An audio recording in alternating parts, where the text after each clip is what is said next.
two brothers and gamers that have been playing games since the early 1980s. Combined, they have over 65 years experience. Join them each week as they discuss and rant about gaming and entertainment news. This is Generation X Gaming.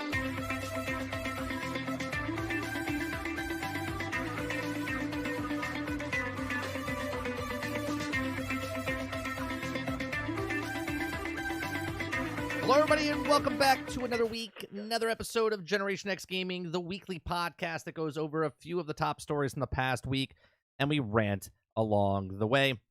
I'm your host, Three and Still Gaming, and joining me each and every single week is my bro, Sgt McClusky. What's going on, bro? What a clusterfuck week. hey, look at it. Yeah. He paused my game to be here. There you go. Yeah. Let's go. What's going on, chat? Evening Lurker, Stealth, Quintar. There won't be any of that 2 hour, 20-minute shit. I gotta get some stuff done tonight. Let's go. Okay. Well, I gotta play Diablo anyway, so I'm okay with that. So let's we won't do Q&A today. How about that? On today's show, we're gonna be talking about PlayStation and Xbox and Redfall and Starship Troopers and lots of other topics. So if you guys like the show, please make sure you hit that like button. If you'd like to go above and beyond that, hit that subscribe button. Only 13% of you, and I know it's none of you guys, only 13% of you, are you outside, Sarge? What's happening right now? 13% of you are not subscribed, which is phenomenal, by the way. So I appreciate you for hitting that subscribe button. And if you'd like to go above and beyond that, you become a member as little as $5 a month. It helps us out over here because this is what I do. That's right. So you can watch us and listen to us on iTunes, Google Play, Spotify, Anchor.fm. And Spotify, you can also watch us with the video over on Spotify. And you can always watch us after the fact right here on YouTube on 30NSG. All right, Sarge. Let's just jump into what we've been playing then, right? So hold on.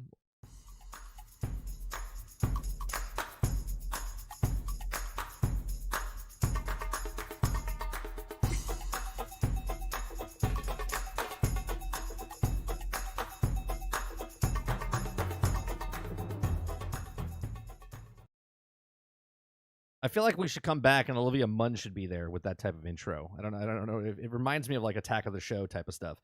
Well, when the AI takes over, Mike, you can put in Olivia Munn's voice in the damn show. That's right. And then I get sued. Right. You're not going to get sued for her voice.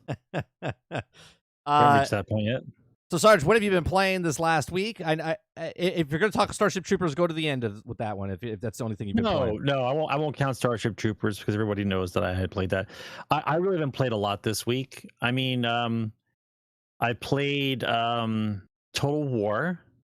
On Memorial Day weekend, all the Warhammer stuff, Warhammer 40K was on sale. All the games were on sale. Everything was on sale. So it took me like an hour to go through like which versions of the game had what I wanted and for the sale price that I wanted. Did you buy Vermintide? I didn't get Vermintide because you told me not to. I didn't have time. It's just because Diablo's out now. There's no reason for to get it for now. I don't have time to play it. It's fine. Right? There's always another sale later on down the road. Yep. So I got Total War 2, and the reason why I got Total War 2 is because it gives me the new races to use in the game I'm playing now. Because that's how they get you to buy the old game. Sneaky bastards. That's their sneaky bastard move. Right. So I got it for 85% off. I got it for like $12. I was like, how do I pass that up? You can't. Right. And then since my new computer doesn't have a disk drive, right, and I contemplated going through and buying an external disk drive to load the disks that I still have. Right. But Dawn of War 2 and all the expansions were also on sale for $10. So it's like, what am I supposed to do with this? I can't. Right. I got that. I got Dune. You got Spice Wars? I haven't played it yet. I haven't had a chance to sit down and actually play it. I have been playing Division, of course, looking for some builds. That's about it. That build you sent me today, Sarge, I said I did my story the other day about going into the dark zone. I was like, I got murdered in like 5 seconds. So Sarge goes, "You want to go to the dark zone?" And he sends me this video, and this guy has a video where he's replenishing 110,000 armor per second. A second. Yeah, per Yeah. second. And so like he went into the dark zone and a team of 3 guys was like fighting him. Three guys from a clan. Yeah, from a clan. They were all attacking him. Attacked him, and they couldn't kill him. They couldn't kill him, and they went, "Oh man, we can't kill him!" And they started running away from him because they were scared of dying to him. So I was like, "All right, that sounds good." So I looked, and I don't have any. I don't have any of the gear, so it's gonna take me 7 months just to get the gear because I only play it like 1 day a week. So go ahead, Sarge. Sorry. No, that's it. I really haven't been playing anything. Honestly, I very little. Nothing new. You saw what I was playing. I played Starship Troopers with you, Division, and then I got that massive sale on Memorial Day. I've really been busy in other areas. I couldn't really play that much this week. I played. Well, we'll talk about Starship Troopers in a second because there's a roadmap as well. They just announced today as well. I played a game that's like a Diablo. It's a dungeon game. It's called Torchlight Infinity. It's a free-to-play game on Steam. If you like, Torchlight. We played Torchlight. Yeah, but it's a new Torchlight game. It's Torchlight Infinity. It's fun, but it's a free-to-play, so you know what that means. That means there's going to be microtransactions. I'm in the point now. I think I'm like mid-20s. And when I'm playing it now, you're getting like these rubies that drop or these things to drop, and you can kind of upscale them and try to, you know what I mean? And I'm like, eh. But I played it for a bit. Erase it from your hard drive. You're never going to play it again. You now have Diablo. No, exactly. Just stop. But just stop. I played it. It's actually pretty fun, though. It's actually a pretty fun game. There's 5 different classes you can play. But other than that, I played some Battlefield 2042. And I hate to admit this, Sarge. I know you don't care about it. Okay, I'm still pissed that it took 19 months to fix it. And it's still not completely fixed yet.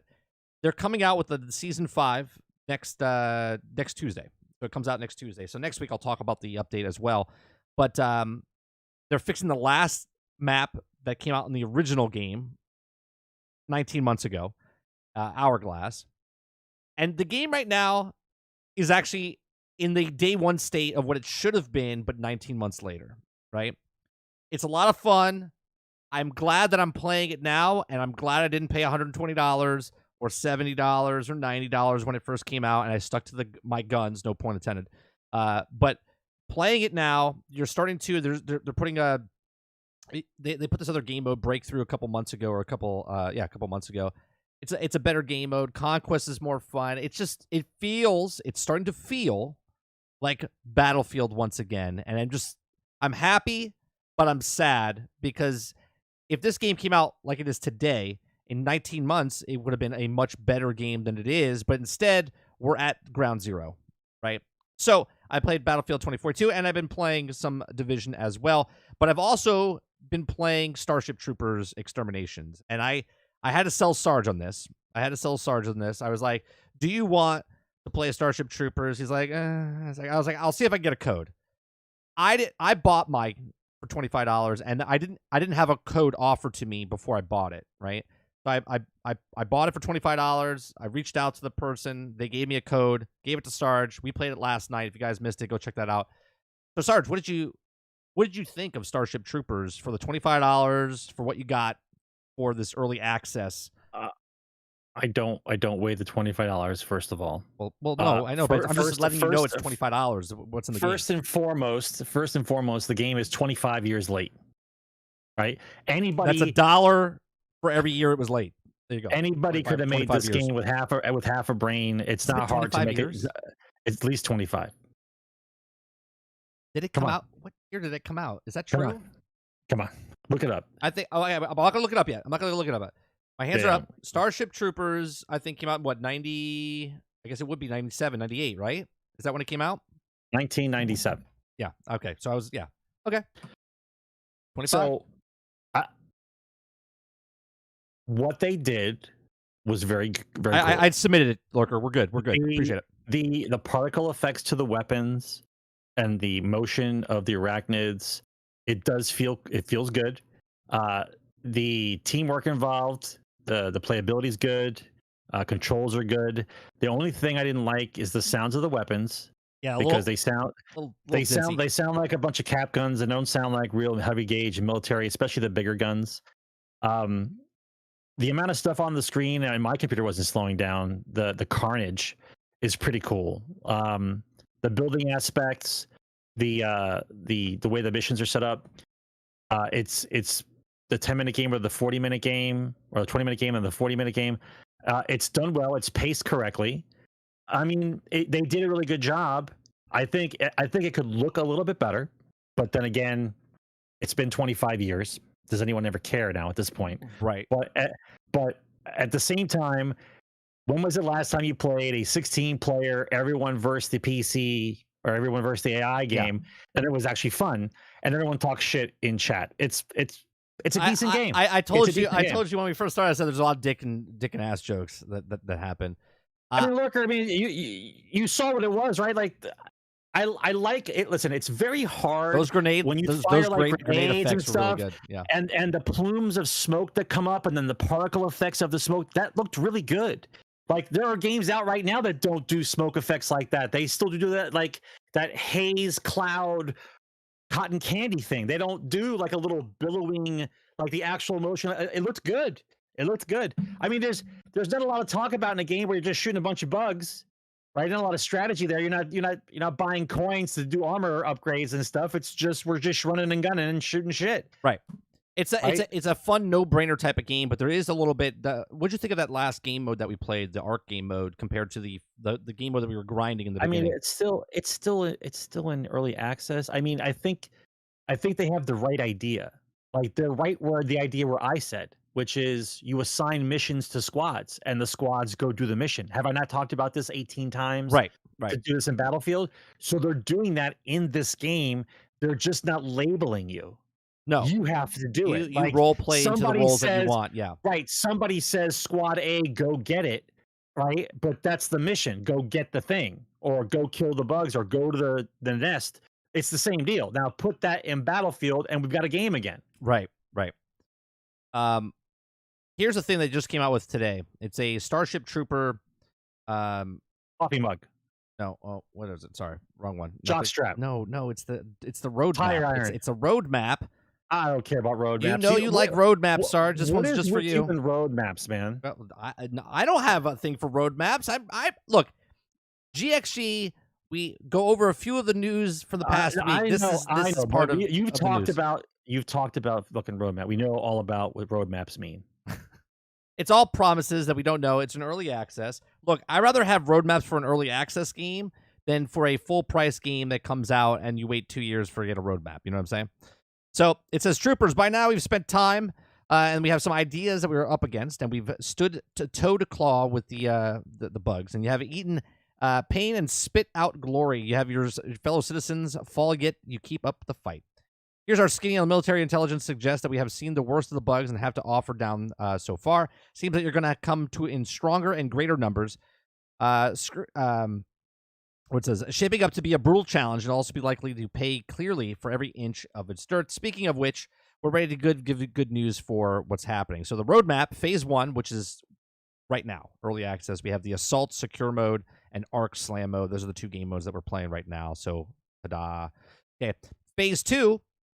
We have mutators, and it says more info coming. So I'm assuming, I don't know if it's mutators for us, or do you think it's mutators for the bugs? I'm assuming it's the mutators for the bugs, right? Different bug mutations that can happen. What do you think, Sarge? I mean, what's it going to be, like a bug that it's fast first and then it turns into something else? Like, I don't know what you mean by that. I don't know. Like, I don't. Look, just because you invent new bugs doesn't make the game more difficult or challenging. Right. The challenging part is the sheer numbers of them, right? And once there's so many bugs on the screen, you can't see who's who to identify, oh, look, it's this one. Let's shoot this one. Everyone's just firing rockets trying to keep them off the damn wall. There's like 5 different or 6 different bugs right now. You know, it's He says, like but is the base under attack? yeah, it says it a lot. I zoned out after a while. It does say it a lot. Yeah, we know the base is under attack. Yeah. Like, that's always we're in a game where the base is under attack. That's it. The base is under attack. They're bringing a horde game mode, which is going to be just. I don't think there's going to be a horde game. No, but it's going to be just a horde game mode where it's just constant, just wave after wave. You have to see how long you last with no extraction. Just see how long. It's like ODST. like the final stand. You know what I mean? Like that No, type of thing. no, it wasn't ODST. It was Reach. Oh, Reach. That's right. I Reach. see now. I think at the end of the story of Reach, introducing that as the final mission was absolutely genius. Genius. Because if you follow the story about Reach, about the battle on Reach, that is an awesome way to end the game. Yeah. You end the game with a horde mode that you can't win. And you just see how long you can play for. Right. You see how long that's what this game mode is. Amazing. Well, I think that's what this is. That's amazing. They have a player profile and stats going to be into the game. Right now, you're only ranked 5. That's as much as it goes. Not the character, but your profile itself. They have manned HMGs emplacements coming, so you're going to be having turrets that you could build, and then you can get into the turrets and start to use. They're going to have a new playable zone on the map, so I feel like more of a second extinction type of thing, where the map's going to be bigger. There's going to be 6 different quadrants that you can pick. Phase 3, when it comes out, it'll be class progression 2.0, whatever that means. They have ability upgrades. They have hives, so you'll have to go into the hive and try to kill the hives, which makes sense because there's certain guys that have sensors to detect bugs, and I'm like, what do you use those for now? Because right now they attack you. You have to go out and try to find them. Reward system. So is this battle pass? Is that what this is talking about type of thing? I don't know. And then special weapons swapping. Okay. In phase 4, they have a player hub, emotes, clans, new weapons, boss bug, marauder support, and new planet. So there's going to be another different, I would assume it's like some sort of like vegetation, not just a desert like we're in now. Phase 5, this one seems interesting. Galactic War metagame. What do you think this is, Sarge? Is this like Galactic Conquest in Star Wars Battlefront? I'm sorry, is that something from the actual... Yeah, this is actually, Galactic roadmap? War metagame. What do you think this is? That could be anything, bro. Could be anything. Like the scope of it could be good if they incrementally try to make the game better each time, but if they try to jump into this grand canyon of content that they don't have, then it doesn't matter. I mean, in my mind, it would be 16 people in a lobby, and then they all move someplace together. Like they're on the ship, then you go from a ship to another planet, then you go to someplace else, and like while you're on the ship, it's like a loading zone. Right. Like people come in and people come out, and then it's not just a load screen type of thing. It's like an environment. But it's all wishful thinking. It's just Starship Troopers. That's what a roadmap is. They should say the Road of Dreams. No. The roadmap. A roadmap. Road of Dreams. Okay. A roadmap in today's world is what's supposed to be on the back of the box before you buy the game. Like that's what the roadmap is. What it contains. Sure. What this product contains. Not what might it contain, or if we get around to it contain, or possibly contain. No, this is what should be in the game. Is what it should be. But we haven't got to that point yet. I'm gonna have to make a bot now in chat that every 5 seconds just says the base is under attack. We have a player customization. We have a new trooper class. We have a global death counter, which is interesting because I would like to see how many bugs we kill as a globe, right? That'd be funny. You could do the average. You look at the squad, we killed about 100. Yeah, but you don't know what the rest of the team is doing. About the same. So you figure if we did about 100 times 4 times 60, it's like 1,600 bugs, 1,200 bugs. And then we have more gore. There's gonna be more gore. So I can't see more stuff. Like it gets to a point where I can't see. You know that, right? Yeah, it's you're like follow me. You're like follow me, and I'm like follow you. I'm looking at the compass. I'm like you're not on the compass, so like I can't see your name. Right, you have to see it on the actual and the blood and the grenades, and like I can't see where you are. Like follow me. Like yeah, I know. I have no idea where you are. I'll tell you what I don't want to see in this game. I don't want to see PvP. I don't want to see PvP. It's not a PvP style game. I don't want to see that. I want to see large group scale fighting across the thing. I think they could add a little bit more people, like 24. Like add it from 16 to 24. Not on console. Oh no, not on console. I don't care about console. I'm on PC, Sarge. I'm on PC. I know. Not on console though. The potato speaks for everyone. Yeah. You cannot disobey the potato. Well, no, you can do it on PC. You can have it 24. Like on PC, it's 60, and then on console it's like 30 for certain games, right? So 120 Potato to has 64.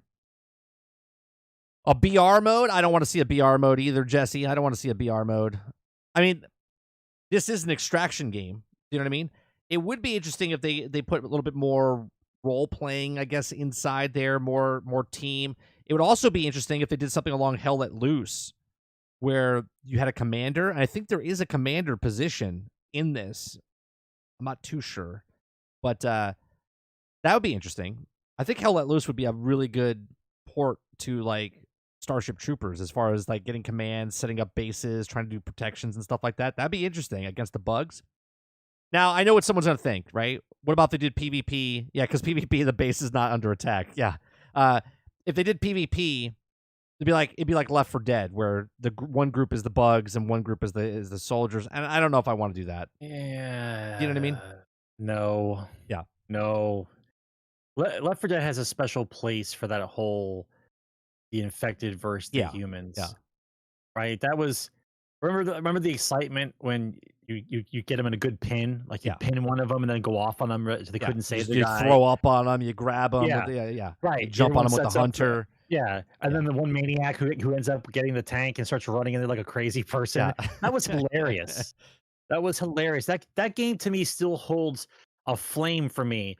That when that game came out, it was just at the right time, and it was just so fun to play. That was a shadow drop, and the horde mode was redonkulous. Yeah, that was a shadow drop when it dropped. It dropped in October. No one knew about it. It just showed up on the thing and said like Halloween, Left 4 Dead, and it was a cult classic. You know what I mean? Yep. What I like about Starship Troopers, it knows what it is, and I think just like Battlefield knew what it was when it came out, a squad-based game against other PvP, and what Call of Duty was. This knows that it's a cooperative, player versus environment, large scale, 16. And as long as they stick with that, I think this game will be successful because other people want to do what they're doing. And I think what separates this from other games, there's other games like this, but this is 16, not 4, right? There's a lot of games like Second Extinction where it's a 3-man team, or you're doing what's the other one I want to play with you, but you don't want to play? Rock and Stone. What's a Deep Rock Galactic? It's 4 players with a horde mode of bugs coming at you underground. There's always these games that are 4-player, 3-player, Alien. What was the Alien one that just came out? There was an Alien one like this where you're fighting. It's 3 or 4-man. Chad, help me out. I forget what the game is called. Anyway, there's so many. I know, but this one sticks out because 1, the nostalgia of Starship Troopers, and 2, it's 16 people that can be on the team, and I think that's what makes it what it is. So, all right, let's get to top stories. I still think it's Hell Let Loose role playing goes better than the Starship Trooper ones because the Starship Trooper ones is 25 years. Nobody gets the quotes right. In Hell Let Loose, everybody shouts out any war movie quote they've ever seen. So the role playing is better in Hell Let Loose. True. That's true. All right, so we talked about this a little bit last week, Sarge. This came out 6 days ago, so it's after our podcast last week. It says, rumors Sony was holding back with PlayStation Showcase, right? I know a lot of people think they held back. It says, let me scroll down. It says, established insider Tom Henderson subsequently took online to suggest that Sony was holding back its PlayStation Showcase. Many of the titles from the event were pretty much ready, even though they're not yet treated to gameplay reveals or release dates. Henderson reported on May 25th, soon thereafter, that another unknown leaker known as Snitch said that the surprise to see Sony choosing to omit several AAA games that are on the horizon from PlayStation Showcase lineup. He says, elaborating on the claim, the Snitch stated that another PlayStation PC port is currently slated to release in July, which came out recently. It's Ratchet vs. Clank. I don't know if that is the game, but obviously they've announced it after the fact. Adding it to super weird that the game wasn't present in the May 24th event. Broadly speaking, the notion that the major publisher would also hold back announcing near-finished products isn't outside the realm of possibility, and this wasn't really underlined by widespread reports. And Nintendo has been sitting on Metro Prime Remastered for years, with Fire Emblem Engage supposedly receiving similar treatment, yet such strategy is far more standard practice for Sony, who historically preferred longer marketing cycles. Now, do you think... Let's just play ball here, Sarge. let's just say Sony held back. Do you think they held back because they didn't want to overshadow what's happening with Microsoft, or do you think they're holding back because the future, they don't know what's happening right now? And I still think the sicky, okay, has a lot to do with a lot of these games not releasing on time and getting pushed back and having problems, right? Because when it happened, okay, it takes 3 to 5 years to make a video game, and for 2 years they've been, doing nothing. Right. So, do we think that they're trying to slow play what they're releasing because they want to have stuff in the cellar? And movie studios do this with scripts, right? They'll have a whole bunch of scripts and they'll have movies in the can and they put them on the shelf until it's the right time, and then they'll launch it down the road later, right? So, do you think they're doing something of a strategy of this if they are delaying stuff and didn't want to show everything all at one time? No, that's their way of saying. That's their way of deflecting the fact of how bad the show was. They're saying that they held back to talk about other stuff later. That's why they did what they did. Meanwhile, the people who love Sony, who watched it, a majority of people who watched it was like, what is this? Right. They were a little disappointed in it. Yeah, because you're not showing me anything. Once again, the language used by the industry is what does it in for them, not what we think of them. It's what they say. They called it a showcase. They call it what they want to call it, and then they show it to us, and you're like, do you know the definition of showcase? Do you know what that's supposed to mean? Do you want to show us something interesting, or is it just showing us stuff to fill the void because there is no E3? Right? Is that the deal? Because if that's the deal, you could just wait until the game bomb season, which is like the fall, and then just talk about whatever you want, because then everyone's just ravenous, right? Everyone knows the summer's slow, right? So just chill out, do what you want to do. Well, why don't you have some developer talk? Why don't you sit down and talk to like the guys working on a game and just ask them like, what the fuck are you doing? Like, well, what are you guys making right now? And why are you guys fucking it up so bad? Like, ask the good questions. Yeah. Well, Creature is saying to the show stinks, but why would Tom Henderson feel the need to stick up for Sony? I think, and this is the way I think, Creature, as a person that is, and I personally don't, and you know me, I don't give a shit, right? But as a person that he lives or dies and because of his insider information, right? So for him to come out and say that they didn't show things, he knows they're going to come out at some time, and he'll be like, this is what I saw, this is what I knew, and it makes him more credible. You see what I'm saying? So regardless if Sony held back or didn't held back, his leak and his thing saying that I saw things gives him more credibility because he knows, he's seen it. He knows he's got an insider, and he knows at some point that's going to come out, and he's not putting up for Sony. He's coming out for himself to kind of be like, hey, I know, because he makes money off this, right? I mean, that's what he does. He makes insider information. He's known well on Twitter. He makes articles and whatnot. I mean, that's what Tom Henderson does. Same with Jeff Grubb. Same with all these other people. They have their nose into the industry, and that's the way it works, right? So they use it as credibility for themselves on top of that. At least that's what I would do. What were you holding back? Like what are you holding back? I personally think it's so ridiculous to even say that statement. Well, no, I do believe they hold back stuff. And again, I've seen it firsthand in the film industry.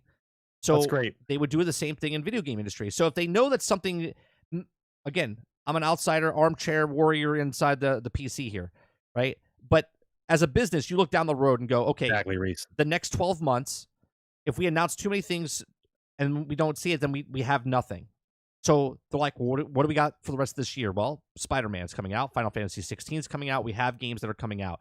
Okay, so let's just hold close to our chest and wait a little bit, because we can announce it at the Video Game Awards show. We can announce it next year. And down the road, we're year 3, and they need to make sure they can get through year 5 or year 6 of this console. And there's problems across the board. We know there's problems across the board. Xbox, Nintendo, Sony, PC games, independent developers, they all have problems because of what happened 2 years ago. Okay, but I think at this point, I think the pressure is coming from content creators and publishers and journalists, as opposed to from the actual developers and the publishers themselves. Like this, like if if a game company doesn't have anything to show, like you don't have anything to Right. show, you actually don't have anything. Like even though you got stuff in the works, you really don't have anything to show. You just don't. Nobody is hunting around looking for specific names of companies going, oh, they didn't say anything for 18 months. Oh, they haven't talked about shit for 2 years. Like, nobody cares. The only thing that gamers care about is when you start talking about something that you actually fucking have it. That's it, right? This whole game that we're being led to believe that they're hiding things back and we have things that we're not going to show you because we're trying to surprise you. Like, the only thing you surprised me over the last 5 years is you can't finish a game, and when it comes out, it's broken, buggy, unfinished, and you sell microtransactions inside it. Period. That's what we know. Well, it's That's the a industry, fact, right? It's the industry, right? yeah. Right? So if you don't have anything to show, great. I don't care you've got nothing to show. I'm not looking for you to make fun of you because you don't have anything to show. Just shut up, go into your room, make what you're going to make, and then when you have something to show, come in, introduce it to the journalists, get a play feature on whatever channel you want to do it, and then talk about your game like we did back in the old days. The rest of this stuff is just trash, right? I don't believe for 1 second, not 1 second, that Sony held anything back. No. Sorry. Not at all, right? You showed what you had. You showed your cards? Oh, I got a 7-2. Woo! Like, no one cares about your fucking shitty hand of cards, bro. You don't have anything to show. So great. Did you have to show that showcase? No. What you could have did is, hey, without a doubt, not lying, Spider-Man 2 and Final Fantasy are coming out this year. Facts. And then just do the showcase on those two games. What's in it? How to play? What can you look forward to? Dev talk, and moved on, right? No. Instead, puff piece. We're throwing some shit on the wall. See what we're gonna sticks. We'll try to get everyone hyped up for what? What are we hyped up for? What in that whole thing you got hyped up? What inside that showcase were you hyped up for? Right? You know Spider-Man's coming out. You know who's buying it. You know Final Fantasy's coming out. You know who's buying it. So what's the showcase about? I didn't see a showcase. Creature, when he's talking about broken, buggy stuff, he's not talking about Sony in particular. He's talking about the gaming industry. He's just lumping them all into the same. Oh, I'm sorry. Right. Sony's perfect. Everybody else is dog shit. I know. Yeah. I apologize. Well, if you name a first-party title, then name a first-party title that was broken, buggy with microtransactions filled in it for Sony. I didn't say fucking first-party title. And that's what I'm saying. Words. I'm talking about games in general. That's what I'm saying. Games in general. That's what I'm saying. It's not a showcase. Not a showcase. Yeah. Right? Let's not start picking things and arguments to make things count now. That wasn't a showcase. You had nothing to show. Those games no one cares about. And if they did, they're not coming out anytime soon anyway. So insert goldfish brain here. Yes. Right? Nobody cared. Yeah, nobody cared. The stuff that they held back, it's not done yet. So did they hold it back?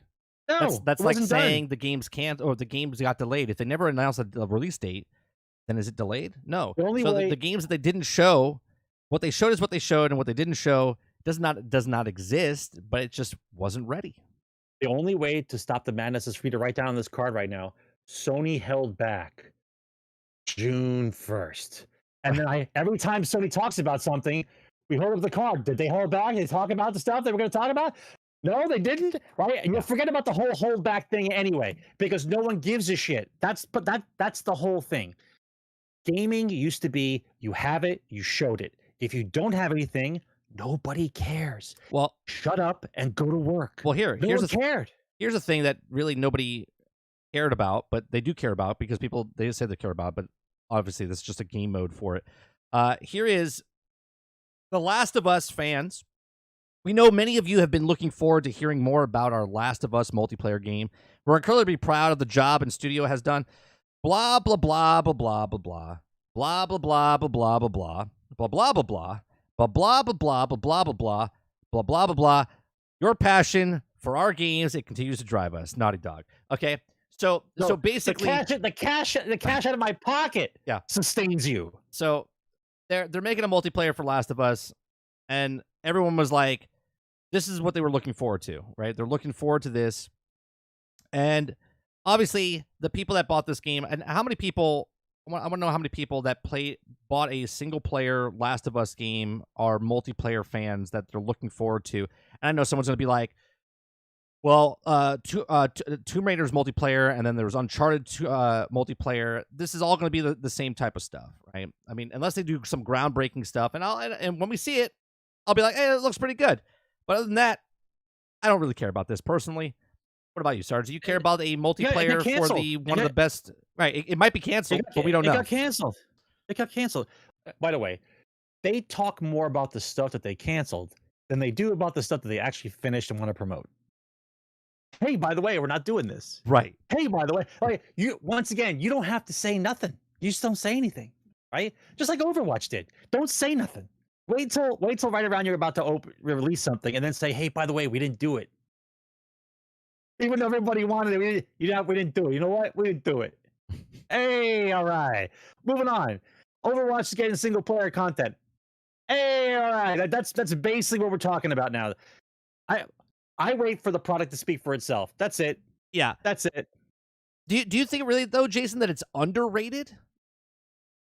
Like, we've seen single player games put multiplayer game modes inside there after the fact, right? We had Mass Effect. I liked Mass Effect. I thought Mass Effect was good, right? Andromeda's multiplayer was good, better than the single player aspect of it. We had Uncharted multiplayer, right? We had those multiplayers. They weren't like groundbreaking, smashing through the roof. Everyone's like esports event here. You know what I mean? They're just like, okay, cool. It's a multiplayer event. I don't see that happening anytime any different. You know, for the Uncharted multiplayer game. Yeah, but see, esports wants to be like football and baseball and hockey. Esports is supposed to be a small niche community of people who love video games and we're watching competitive play on whatever game it is. See, they've tried to overblown the whole thing. Like I'd watch during Halloween, like the month of October, they should have esports Friday the 13th or all the other Halloween kind of crazy games. Just watch a bunch of people compete against each other for fun. That's right. What it used to be. It used to be for fun. Like watch Smash Brothers for fun. Right? That's what it was supposed to be. What they do now is I don't know what's happening. Do you know what's happening? I don't know what's happening. I just think a game mode like this is a hot commodity when it first comes out, and it blows out like a fart in the wind. It's just there's so many multiplayer games and there's so many competitive multiplayer games that any multiplayer game that comes in, right? Like when this game comes out, it's got to compete against all the extraction multiplayer games, all the other battle royale games, all the other multiplayer games that are out there. It'll be a fart in the wind. That's what I said. It'll just be like a fart in the wind. It'll be a fart in the wind. Okay. And they have to be looking at that going, 4,000 people will be ecstatic, and the rest of the community will be like, what are you talking about? Right. I had fun, though. I had fun playing it. Right. The next story. Sony is being investigated over concerns it's abusing its dominant position in video game console market. This is coming from a console giant is facing antitrust problems in Romania Competition Council. Okay. In the press release translated and shared in the Reset era, the Romanian Competition Council said the competition authority has indications that Sony may be abused its dominant position in video game console market, both by selling online video games compatible with the PlayStation console's exclusive through PlayStation Store platform, and by prohibiting the sales of the game Activision code's video capability with PlayStation consoles by competing distributors. Now, the competition body says that these actions would have reduced the purchasing options for PlayStation games, resulting in higher prices for titles on Sony's console.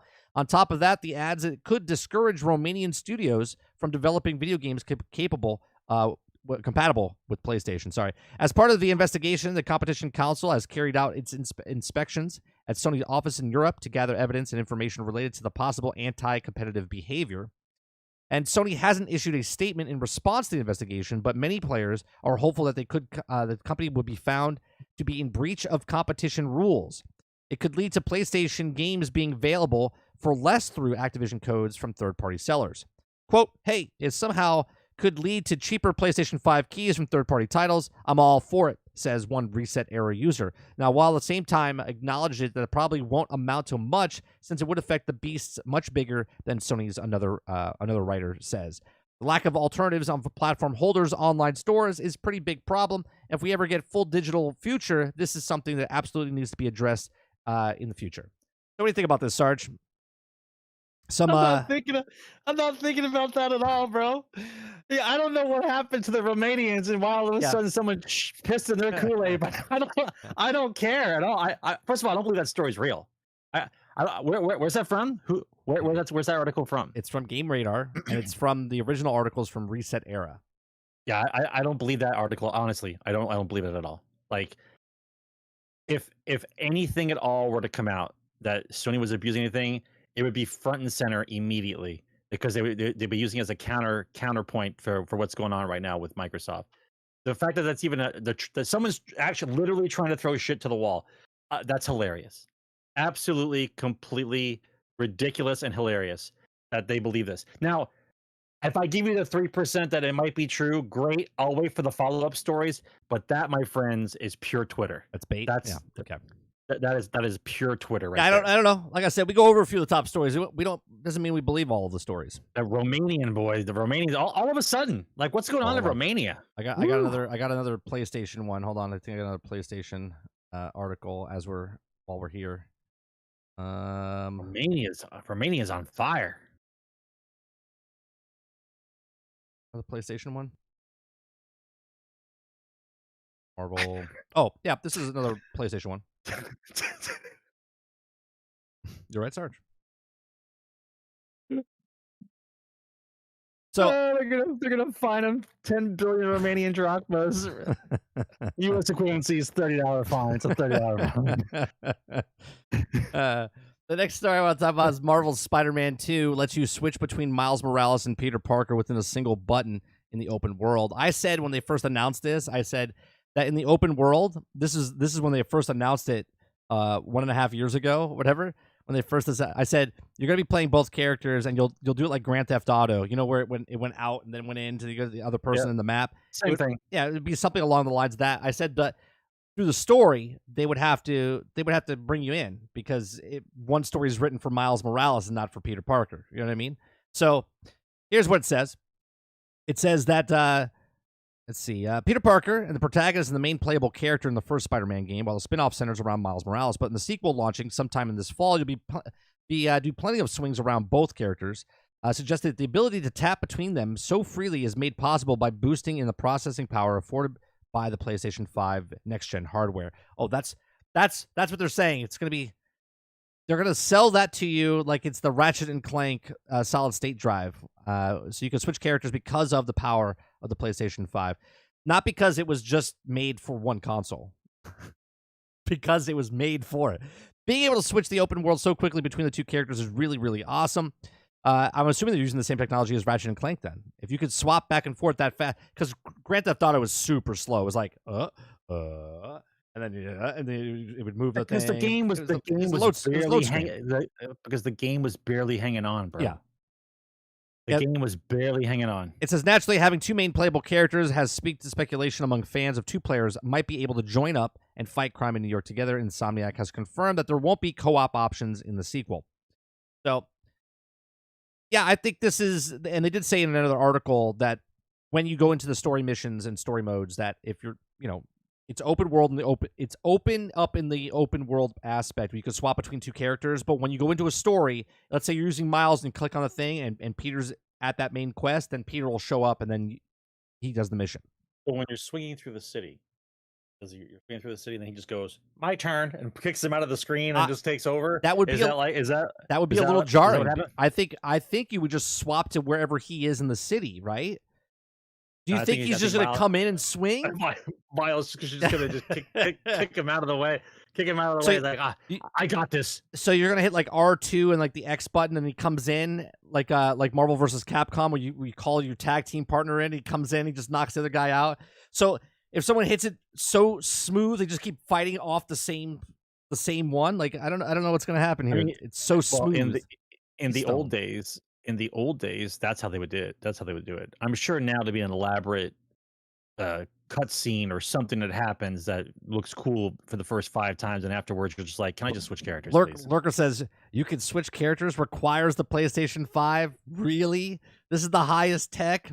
Yep. That's what they're selling you. That's what they're selling. That's the line. That's the sign. Awesome. It can only be done right? So freely it made possible by the boost in processing power afforded by the PlayStation 5's new gen hardware. Switching characters is not a big deal. I don't know what you guys are talking about. Like, I mean, I don't know how fast you want to switch characters. how is this a focus point for this game? I want to know how fast though. If I'm punching a bad guy, can I switch characters like you said, and all of a sudden Peter comes in and kicks that guy instantaneously, comes out of nowhere, and then you do it again instantaneously, and then Miles Morales comes back in. Like, I see a lot of Twitter on this game as far as people messing with this. If it's so smooth and so quick. I got a question for all you PlayStation fans and Spider-Man fans. What villain bosses are you fighting inside this game? I mean, you fought, I think, almost all of them in the last two, right? You had Vulture, you had Kingpin. This is Spider-Man 2. Yeah. Oh, who are you fighting? Who are you fighting in this game? Well, we saw the footage from last week, so you got Connors, right? So you're going against Lizard. You're going against, I would assume, Craven. Craven's in there, right? He's the main protagonist or whatever. I would assume other guys are going to be in there. You know what I mean? Like there has to be. Not the same guys, but not the same guys that you've already fought. Sure, they break out of jail. That's all they have to do. In the story, oh no, Craven broke them out of jail. Now all the criminals are sporadically around the city. Yeah, of course. You can just fight the same guys again.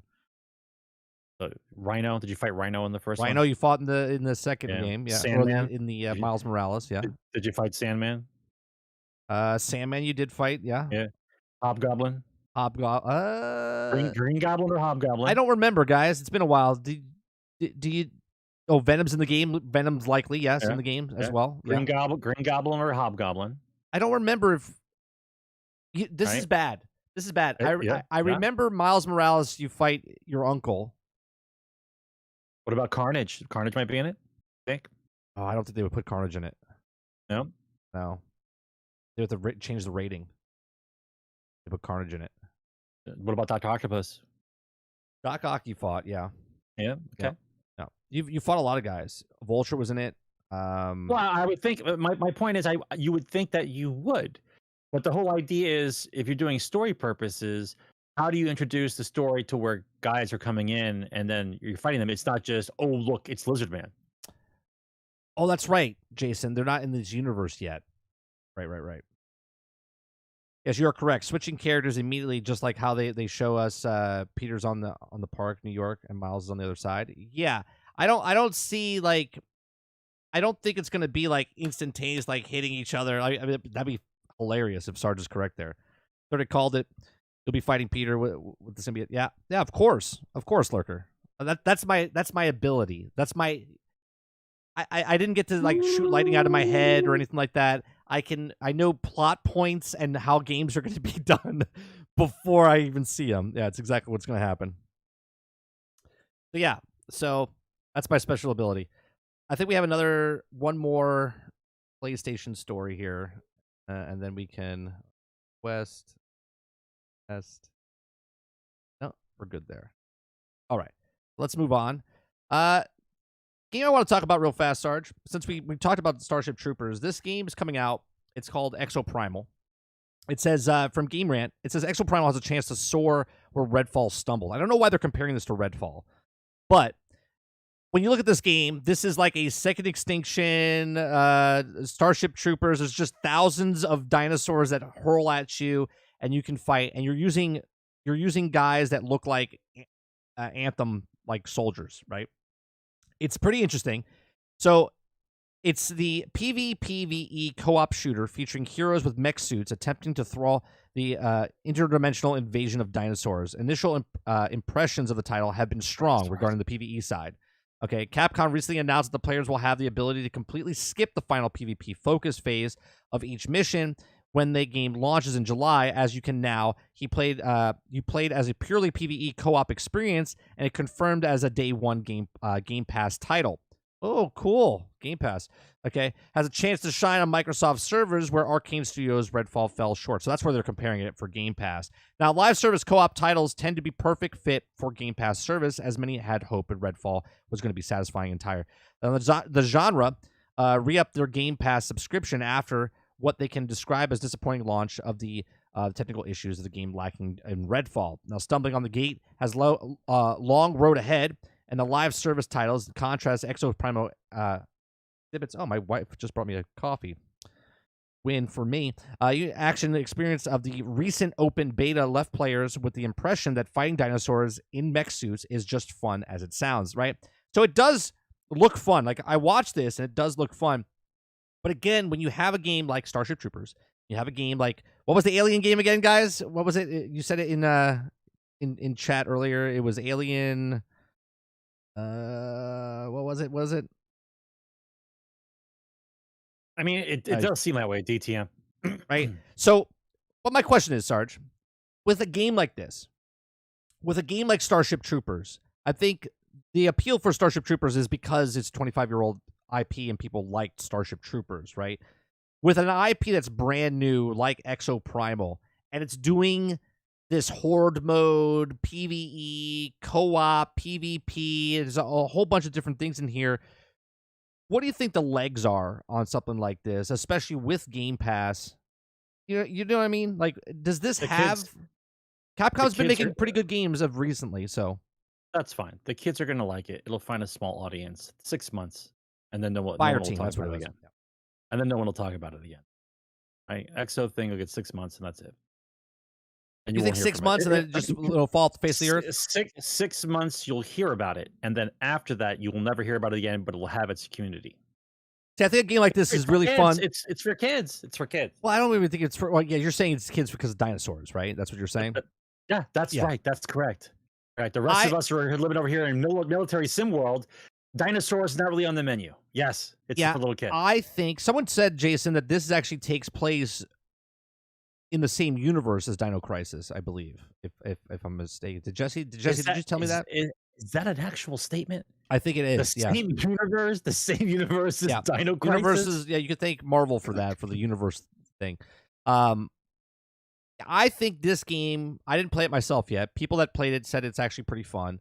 You can actually be a dinosaur in this.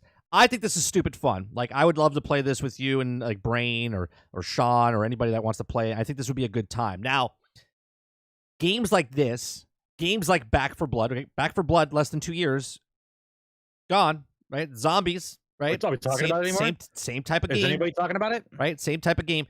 If they don't update this, if they don't constantly give it more, like, you got to feed the beast, right? With games like this, games like Starship Troopers, games like that, if you don't constantly feed the beast, right? Give me more content to do, more areas, more missions, more stuff.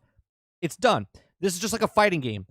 If you don't keep feeding fighters to the fighting game, it gets boring, it gets dull, people move on, right? So I hope that this game can make it through the area, because it seems like there's a lot of PvE games coming out right now as far as group, right? With Alien, with Exoprimal, with Starship Troopers, with Back 4 Blood. There's a bunch of them, you know. So hopefully they can make it out of that. There's a whole bunch of other ones coming out as well. I can't think of them off the top of my head. Hell Jumpers. That's another one that's coming out. So we'll see what happens with Exoprimal. What do you guys think? Did you guys get to play Exoprimal? And if you liked Exoprimal, let me know what you guys think in the comment section down below or in the chat, live chat right now. Battlefield 2042. I don't have the sound effects. Maybe I do. Hold on. Do I have the sound effects for? Oh, I do. It's not hooked up. Oh well, we'll have to fix that later.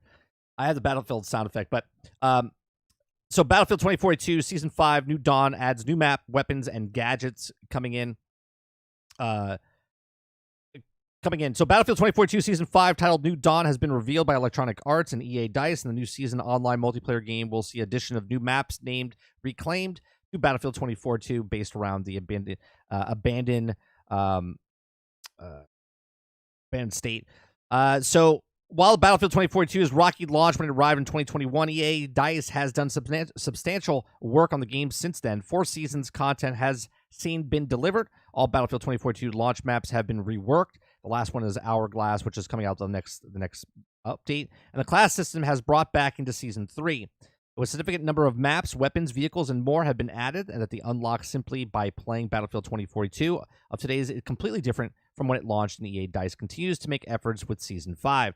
Now, the largest addition to Season 5 Battlefield 2042 in the game is the new wintry map, Reclaimed. Players will travel to the industry facility and battle over the secret train route. Locations within the Reclaimed conclude the crash site, derailed train, where vehicular combat reigns, landing zones, which focus on close combat, abandoned turbine, military warehouse, silos, bunkers, central room, where intense up-close battles will take place. The one thing I don't like about this, Sarge, with this update, is that since they fixed the maps, because, and again, the reason they fixed the maps is because the maps... When you say fix the maps, you mean add cover? Well, add cover, and basically because they made the map shitty in the beginning, people hated the maps, people hated the game, so people stopped playing the game. So to fix the maps, they shrunk the maps down because less people were playing the game, right? So I'm a little upset that they made the maps small. They're still big, don't get me wrong, but they're smaller, okay, because of less people were playing, and they focused on it more, right? Fate Walker came in the other day and said probably because they have less people working on the game now, and that's why they had to make the game smaller, which is probably right. But they make the game. They fixed the game, but at the same time, they've sacrificed some things to make the game back to what it was. So Reclaim isn't the only new addition to Battlefield 2042. There's 3 new weapons: the XCE bar, the GEW 46, and the BFP 50. We'll also add a Season 5 GEW 46, especially exciting since it's inspired by the fan favorite gun from Battlefield 4. And the new gadgets are also in works with the spring grenade, anti-tank grenade, and the mini grenade planted for this season. So there was a mini grenade in Battlefield 4, so I don't know what they're talking about. Or Battlefield 3. Right, but they're bringing those now into this game.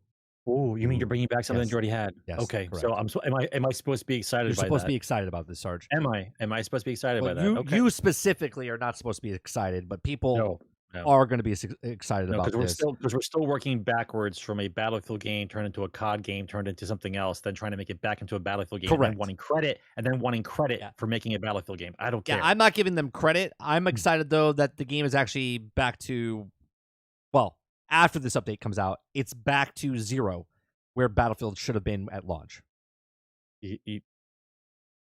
Never mind. Look, I'm looking at this. I didn't pay any money for it. It's on Game Pass. It's on EA Play. It's part of it, right? I didn't give them 1 cent for this game. As a Battlefield fan, I'm happy that Battlefield is becoming Battlefield again, right? It could be like Hardline. Yes. You see what I'm saying? Like, I'm happy that Battlefield is getting back to Battlefield, where they went off rails completely. They made it into some like Overwatch, Apex Legend type of thing with the heroes, and the heroes are still in the game, but they went back to the old school classes. They went back to what Battlefield is known for, and that's the identity of Battlefield, squad-based. So I'm excited and happy that they're getting it back to what it was, but I'm not happy because they fucked it up in the beginning to get it where it was, because 19 months of development they could have put towards making Battlefield better than making Battlefield back to Battlefield. Do you see what I'm saying? Of course, which means that the game was not ready to be released. The COVID year slowed the process down. We understand that. And all you had to do was not release the game and wait until now to release the game. Yeah. And you wouldn't have all this other problems going on right now that no one gives a shit about your game. Well, Krebsy's saying it lost my attention once you released Broken. Jason's saying Battlefield is dead to me. A lot of people are done with it because they feel betrayed. So you fix the game, right? You have it in a sweet spot now. You fix the game. Let's say it's roses and honey, okay? And then next year in summer, the no Battlefield game comes out. Right. So why did you spend the time trying to fix something that was so torrentially broken when the next game is soon to follow? Right? Are they that desperate for those people to come in to spend that little bit of money in there, or is it just the fact that they have nothing else to put those people on, which they do? No. There's always room. There's always place to put these people to work on a game. It's 100% to get the fan base back on their in good standings. You'll do that by releasing a better game. No, I understand a new game, not the current game. But leading up to it, they're like, because obviously there can't be a full fucking team working on this. They're moved on to the next game, right? Absolutely. They have a smaller team making the stuff that's on this, so they have to work on getting. It's like an obligation. It's an obligation. We screwed up so bad and we lost the player base that we had. We have to get them back. So how do we do that? Well, We can make the next game, and we can fix this game. Now, going in the future, the next Battlefield game, if it comes out next year, if it comes out 2 years from now, they can't screw this up again. But of course, they will, because they did it to Battlefield 5. They did it to Battlefield 2042, so why won't they do it to the next one? We've come a long way from the days where a clan of people that we used to hang with played Battlefield every day, almost every day, For 3 years. for 3 Yeah, years. for 3 years. For 3 years. And now you can't get people to play the game for more than a couple hours at all for the month because It's you a just don't care. small group of community in the grander scheme of what it used to be. Listen, And They let need me make to- it clear, Battlefield has never been as popular as Call of Duty. So we're not talking about 30 million people playing. We're talking about 5,000. We're talking about 100,000 being able to toll across the board, right? yeah, but it was supposed to be an every year rampage type of thing. That's what Call of Duty turned into. But Call of Duty's essence also starts to falter because when you look at it, the maps are kind of cool, but it's still broken down into the same thing. There's 3 lanes, who controls the lanes, and that's it. No matter how the map is laid out or how cool it looks, if it's elevated or not elevated, the game is still based around the principles of 3 lanes and control, and there's never any strong points on the map. Everything's always pass-throughs and open throughs, so you can always be shot in the back. There's no place to actually set up to like defend a location for whatever purpose. It's just run and gun. Whereas Battlefield is supposed to be a more military team shooter. And by the way, telling me to use vehicles in Battlefield is not an advertisement. Battlefield is supposed to be combined arms. They advertised it like it was something new. Like they talked about combined arms like there was something like fascinating. Like Right. Battlefield is combined arms. That's the whole point of the game, right? You get to a location, if the location's is a hard point that has tanks or something in there, you need to have your own tanks or planes or helicopters to combat what's there. That was the whole point of the game, right? If you only took over a point in Battlefield with just infantry, you would be destroyed. Yeah. But this is where we are. Well, speaking of destroying things, anyone watch John Wick? Anyone? I finally watched all of them. I've caught up. I watched 4 when it came out in theaters. So they're thinking about Sarge making a John Wick video game. Okay, so from comic book outlet comic book. Sorry. John Wick 5, Lionsgate boss confirms early development of 5, and then he also says that Chapter 4 catapulted in theaters earlier this year, leaving the action franchise on some unique footing. Now, we're now moving across the franchise, not just in AAA video game space, but looking at what regular cadence of spin-offs, television, and really growing the universe to what they... See, that goddamn universe thing, right? It's that universe, goddamn you, Marvel. Cadence of franchise that also clear appetite of the audience. Now, my question for you, Sarge, they're making a AAA video game. Did you see the game? I know you didn't play it. Sifu, that came out, that fighting game that came out, the really hard fighting game that came out. Someone did a mod of John Wick in that game, and it's really badass, right? It's a lot of fun when you do that mod. What type, and chat, this question is for you as well. What type of game would you like to see John Wick be? Now, what I mean by that is, I'm not asking if it's a real-time strategy game or anything like that. What I'm saying is it just a straight-up brawler like a Sifu type of game? Or do you make it like an Assassin's Creed type of open-world game where it's just badass, like, hand-to-hand combat? Or do you just make it a fighting game? I think there's going to be an issue with this one because I don't think they're going to have the chops to make the game into what it's supposed to be. The game would have to come out with a new... Did they actually have a John Wick XCOM game? Okay, sorry, go ahead. They would. I don't think they have the chops to make this game the way it's supposed to be. I think they're going to just try to slap a game together and put John Wick on it to try to sell copies. Oh, I hope they don't do that. Yes, they will, because the way to make this game, this would have to be done in a very particular way, like something around like the Batman combat system, where you have gunplay and moves, and you'd have to figure them out as you played the game. It's not that you'd be automatically a badass, but you'd be able to figure out the combination moves that you can do. And so by like 10 or 15 hours in, you start doing the moves like John Wick would be doing, and like, because you know what button combinations to put. It'd almost be like a fighting game type of thing where you know the memorization of the move combinations, but it would be an action RPG. Right? Yeah, it wouldn't be I hope they don't cash in. I hope they don't cash into like the spin-off of the movie. You know what I mean? Where they used to make those shitty games based on the movie. I hope they don't do something like that. It's if it's done correctly, it could be a very, very cool game. But I don't think they have the chops to make a game like that because the combat system would have to be everything in that game. Yeah, T says Hotline Miami type. That's actually not a bad example of what it could be. That's not a bad one. Yeah, Hitman game, extra steps. Hitman would be the tip of the iceberg, though, Krebsy. The move sets that you'd have to pull off in hand-to-hand combat. Yeah, you gotta really get that good. The programming involved in this game would have to be very, very meticulous. I don't think it's just something you could just bang out like you're just trying to make another game. Brain and DTM say just make it a Max Payne style game. Yeah, Jason, you have the right idea. No HUD, right? You got to count. Yeah, exactly. Okay, so here's a good example there, Jason. That's a good point. It would almost be like Dark Souls, but modern day. But you have a gun.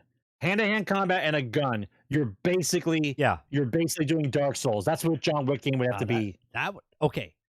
Now that would be actually pretty cool, like a Dark Souls type of game, but you're John Wick and what Becoming John, right? Like Becoming John. That's actually a really good statement there, right?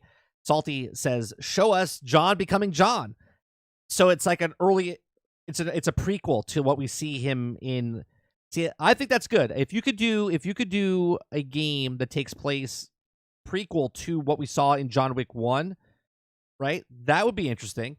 But you're right, Sarge. They have to nail the combat. The combat. You have to nail the combat and the gunplay. There's shooting involved, but the thing is close combat. It's how do I punch and then use a gun and then do moves? I'm doing gun fu. That's what it is. Yeah. You think they're gonna bang out a John Wick game and it's gonna be good? Come on, bro.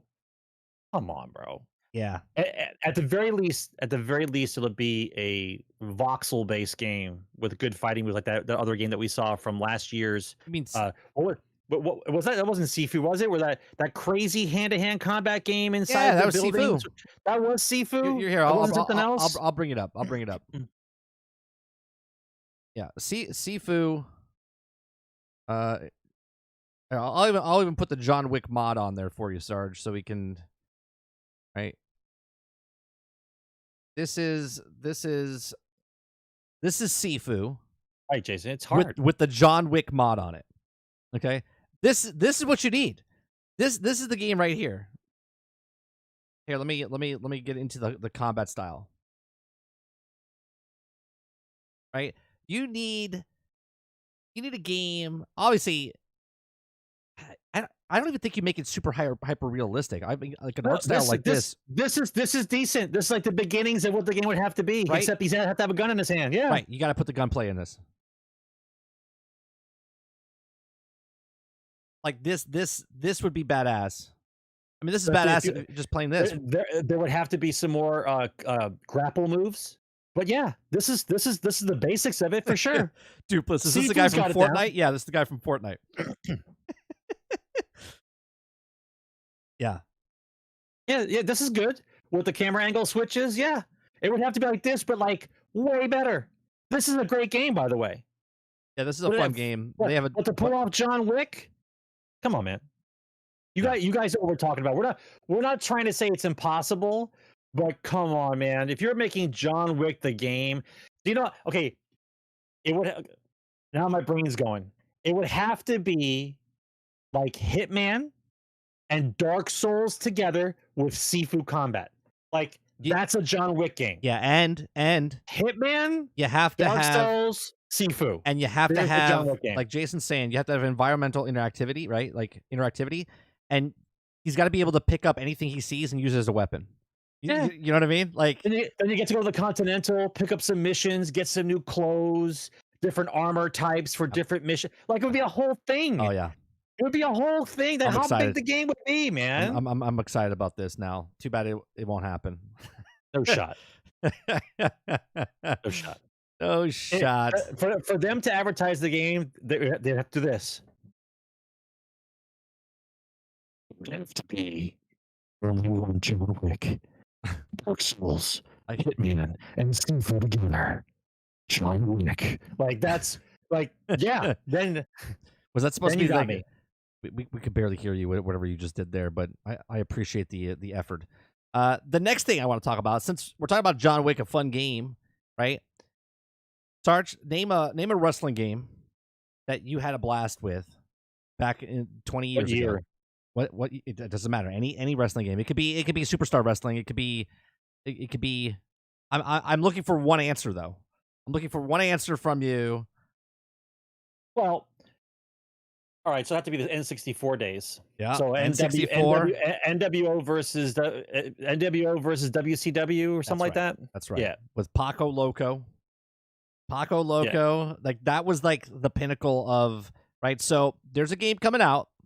It's AEW. We've shown it up a little bit on this platform. This is AEW. This is a pillar match here. Okay. Now, there's going to be 10 different game modes in this. Okay. There's going to be a bunch of different game modes. Someone in chat yesterday said that there's supposed to be a 28-man online like battle royale mode as well in this. Now, this is from THQ Nordic. These are the same people that did make that WCW NWO game back in the day, Sarge. So this just looks like stupid fun, right? This just looks like a good old time. It's sped up. It's definitely sped up. It's faster than that game was. Hold on a second. It might be sped up. No, it's okay. No, I mean, the game's faster. Like, the pace of the game is faster. Can I show the cartridge? I don't think I have it. Sarge might have it. Hold on. I might have a cartridge to show you. Hold on. Speak a little bit, Sarge. I don't think he has the cartridge. I think it's in the giant game crate that I have already. He might have it. But wrestling games. All right, who remembers the last wrestling game that was released and what a travesty it was? Yeah, he has the cartridge, but I do have a cartridge. I have. That's the Royal Rumble. Yeah, I remember that one. That's WWF. Okay, that's WWF Royal Rumble on the. I remember that one. Yeah, on the Super NES, right? Yeah, Sarge has got the N64 stuff. Yeah, like that game. I made a guy called Jimmy the Finger. Yeah, Jimmy the Finger. We made the mob stuff. Yeah, right. We made him a bunch of mobsters, and he would do this right before his special move. The intros that you could make and stuff. You could do all that in this. You can customize your characters in this. You can make the intros, the music, all the stuff. This game looks fun. It comes out at the end of this end of this month in June. So if you pre-order Sarge, you can get the first pre-order. You can only get this wrestler if you pre-order. So THQ Nordic has announced a pre-order bonus to the wrestler will be added as part of the AEW Fight Forever. Fans have eagerly awaited for AEW Fight Forever since they announced it in December of 2020. Developer Ukes has been working on the wrestling company to bring the old school wrestling game to PC and modern consoles and is set to release Fight Forever in June 29th. And the full roster has not been confirmed just yet, but there's a lot of wrestlers that were in WWE, WWF, and they moved them over to AEW because they were retired and whatever, but they put them in the game. I believe Bret the Hitman Hart and stuff is going to be in there as well. Also confirmed for Brawler. In the video posted above, AEW Games, the company unveiled various AEW's Fight Forever bonus with the help of Matt Hardy. So Matt Hardy is the character that you can get. Players who choose to pre-order any of the versions of the game will gain access to Matt Hardy pack that features a regular Hardy and his alternate broken Matt Hardy persona. And the first season pass is split into 3 packs and will unlock 2 wrestlers as well as 4 additional minigames. The FTR reveal pack will feature Way to ruin a game. Go ahead. Dax Harwood, Cash Wheeler, plus mini-games, Join Us, and Death Race X. I don't know what these are because I've never watched this wrestling. This limitless Bunny bundle will continue with the Bunny, and Keith Lee, and the mini-games are MJF, Car Thrash, and Sloth Sling, whatever the fuck that is. Rounding out the pass is the very handsome, very evil pack, which features a popular entertainer, Hook, and Don Hannes. Is that how you pronounce that? Dan Hannes. Folks also have an opinion of purchasing the pass separately or as part of the AEW Fight Forever Elite Edition. This bundle is the first season pass, and Matt Hardy pre-order bonus will early access the game starting on June 28th. Dedicated fans will also no doubt be excited to jump into the virtual ring with the likes of MJF and the Young Bucks, especially with the numerous modes that are set to feature in Fight Forever. Let's see here. Regards to the games, finally able to get your hands on the game. So this could be the game you're asking, but see, now they have a whole bunch of Battle Pass or Game Pass, Season Pass, whatever the fuck it is, right? So they kind of tainted it a little bit for me there after being excited about seeing this. Of course it does. Of course it does. But at the same time, the games like this are fun, but it's got to have the other stuff, like the hidden stuff, which was like, if you picked a guy and the other guy was fighting, and like we had to do the tag team match, and then you were supposed to win, you could pick who the guy's nemesis was, whatever. And so sometimes he would come running down the ring, right? Yeah. And like cause a problem, like knock out the ref, and then you would lose the match. Like you could actually program the game to do that. Like that kind of cool stuff in the game is that stuff has to be there. Like you remember the N64 game. The pace was slow, right? Guys moved around and stuff, but it wasn't as quick as this was. Right. I probably I'll probably try it. If it's on Game Pass or something, I'll try it. It's not on Game Pass. It's a full-fledged game, full-price game. I know, $70 game, but who's going to play it with you? Right, this is my point. Like, who's going to play it? Is it online Royal Rumble? Do we get to be... I'm sorry. It says casino-style Royal Rumble, whatever that means. I'm going to wait. It comes out June 29th. I'm going to wait for some reviews. I'm going to see some gameplay of it. I might pick it up. It might see a game. We never even played that other wrestling game that third-party guy came out with. We haven't even played that game. Oh, you forgot about that guy. No, I forgot about that guy altogether. I played it. Did you? Yeah, I played it on stream. I bought it and I played off stream every once in a while. Yeah. Okay. Yeah. It's actually a pretty cool game. It's an old arcade style. It's old. It's done like the wrestling one, WrestleMania, the Ultimate War, or the WrestleMania one. WrestleMania. But you gotta have the cool stuff in it. You gotta have like the ladder matches, the scaffold matches, the battle royals, Royal Rumbles. You gotta have all that kind of crazy stuff. You gotta be able to knock out the ref. You gotta be able to throw chairs. You gotta get the hidden weapon. Like you have to have all the stuff.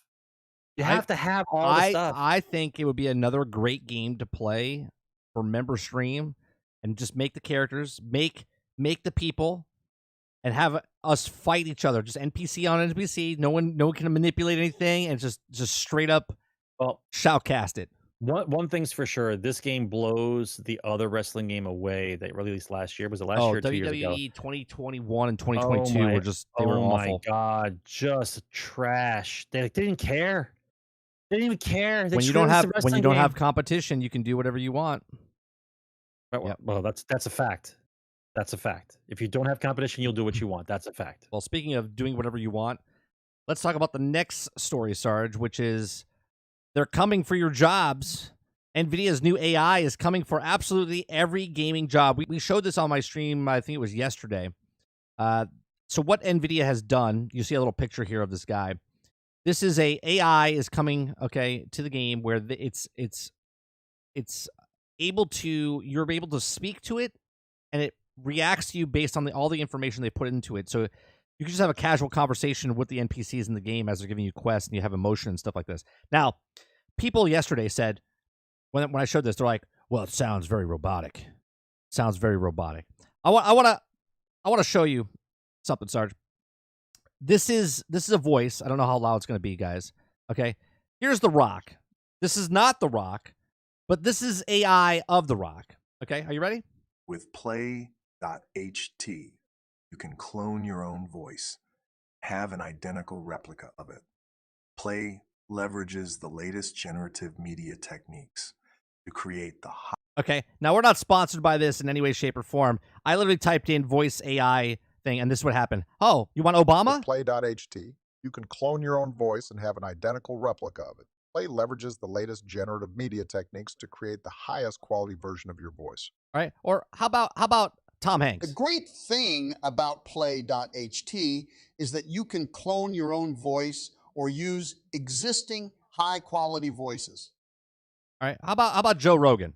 With play.ht, you He can sounds a little clone your own voice and have an identical replica of it. Play leverages the latest generative media. How about awkward Elon Musk? With play.ht, you can clone your own voice and have an identical replica of it. Play leverages the latest generative media techniques to create the highest quality version of your voice. Okay. I'm giving you those examples, right? Because yesterday when we showed this video of this character talking, they're like, it sounds like it's robotic, right? That's day one. That's day one of them trying something out. And I bring this up. I bring this up because just a couple weeks ago, I said exponentially, this is going to get in. And we showed a mod that someone was working on for Skyrim that was text-based for ChatGPT, and then is inserting it into thing, and it sounded like ChatGPT. Okay. And then there was also another, someone said it in the chat the other day, there's a guy creating a video game. It's a space game that he's also using AI technology. And I said, this is going to happen within the next year. Exponentially happen faster and faster. And in the article, they actually say that it's going to happen. It's already in games this year. Already going to be in games this year. Now, obviously, they might not be like AAA blockbuster types of games. But so while the focus on AI's insurgence into gaming space has perhaps so far been mostly the effects for artists, it's writers who also should already have the most to fear. Areas like NPC dialogue, the quest text in games will often be AI written in the near future. Despite the potential fury of the protests, well, some of them come to awake, already happening. It will appear in games recently as soon as this year. But NVIDIA revealed last week to suggest that the conquest could put far further reaches than we already realized. Not me. I already realized this. Okay. So soon, also replacing voice actors, animators, lighting, teams, and a lot more. Okay. They had this scene that they showed, Sarge, that took them weeks to render. Weeks to render. Okay. And they said 5 years ago they got it down to hours. And now they can do it within seconds. Okay. The guy that NVIDIA was talking about, he said that we're on the precipice of what computers would upgrade every 5 years, basically. All right. As far as you're talking about the CEO of NVIDIA. Yes. Who are you talking about? He was talking about how every 5 years they would hit the point of where they had to evaluate and then expand. He says that's gone. He's making a way where it's constantly exponentially going to get faster and faster and faster, and they're making the changes now, right? He was talking about server spaces, but we're talking about AI in video games, right? The AI in video games with the text that's already going to be inside games now, and then the AI that makes the scenes for you, the procedure-generated scenes. They partnered up with Epic Games and did with the Epic Unreal Engine. They've done certain things. The video game space, right, as what this did for photographers, like I said a couple weeks ago, for photographers, for videographers, for all this stuff, is in the pocket of your hand, right? There's channels and movies and commercials filmed with just your cell phone in your pocket, where years ago, I've been out of the industry for 7, almost 8 years, okay? And in that time frame, we went from cameras that were the size of a television set to the DSLRs to now what's in your pocket of your cell phone, right? Like I showed this earlier. This camera right here, okay, was a $3,000 camera, okay, at the time. This is an 8-year-old camera. This does 4K back then. Here's my cell phone, which I get every year or every 2 years for $1,000, whatever it is. That does 4K, high-speed film. I could directly into. I could change everything I want that I could do with this. I get lenses for this and put it on the thing, right? Exponentially faster now, right? Exponentially faster. With software, it's even faster, right? And then with these writers in strike for Hollywood right now, which could last till the end of the year, which is going to be devastating for Hollywood. Okay, but with the AI, what's doing for the script writing and the AI that they're using for the lighting and the scenes and the procedure-generated stuff, man, these companies are going to make buku bucks because you know why, Sarge? Well, you know why. Go ahead and say why. Well, let's say, for instance, let's say a mid-sized studio for a game company has like maybe 200 or 300 people, just to say, right? I know the smaller ones have like 50 to 150, but the mid-sized ones like 200 people, 300 people.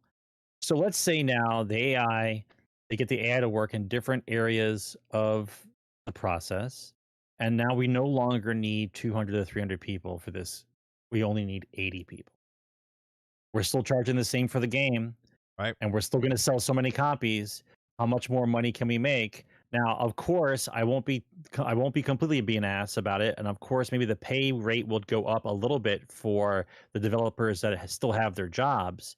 However, I still believe that the good part about this is that if AI starts to take over jobs where studios don't need as many people, what we might actually have is a small renaissance of gaming, because then smaller companies can be formed and use AI and have a smaller studio and still make class A games, and there would be more competition, right? That would be a good thing, not what's happening now.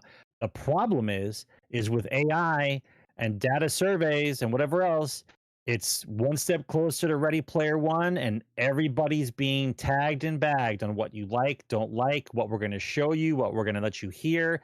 And so I'm trying to be positive about it. I'm looking forward to having more studios, not companies buying up everybody and lumping them together and trying to pump out battle pass games with microtransactions every year. I'm hoping that smaller studios will have the finances available to make better games, and competition can come back, because that's really what we need. Right. We need there to be competition where if the quality of the product isn't good, you go away. That's basically what needs to happen again. Yeah, it's going to be very interesting in the next couple of years, because this is not going to happen in the next 5 years, right? No, This is three. less than that. Probably 18.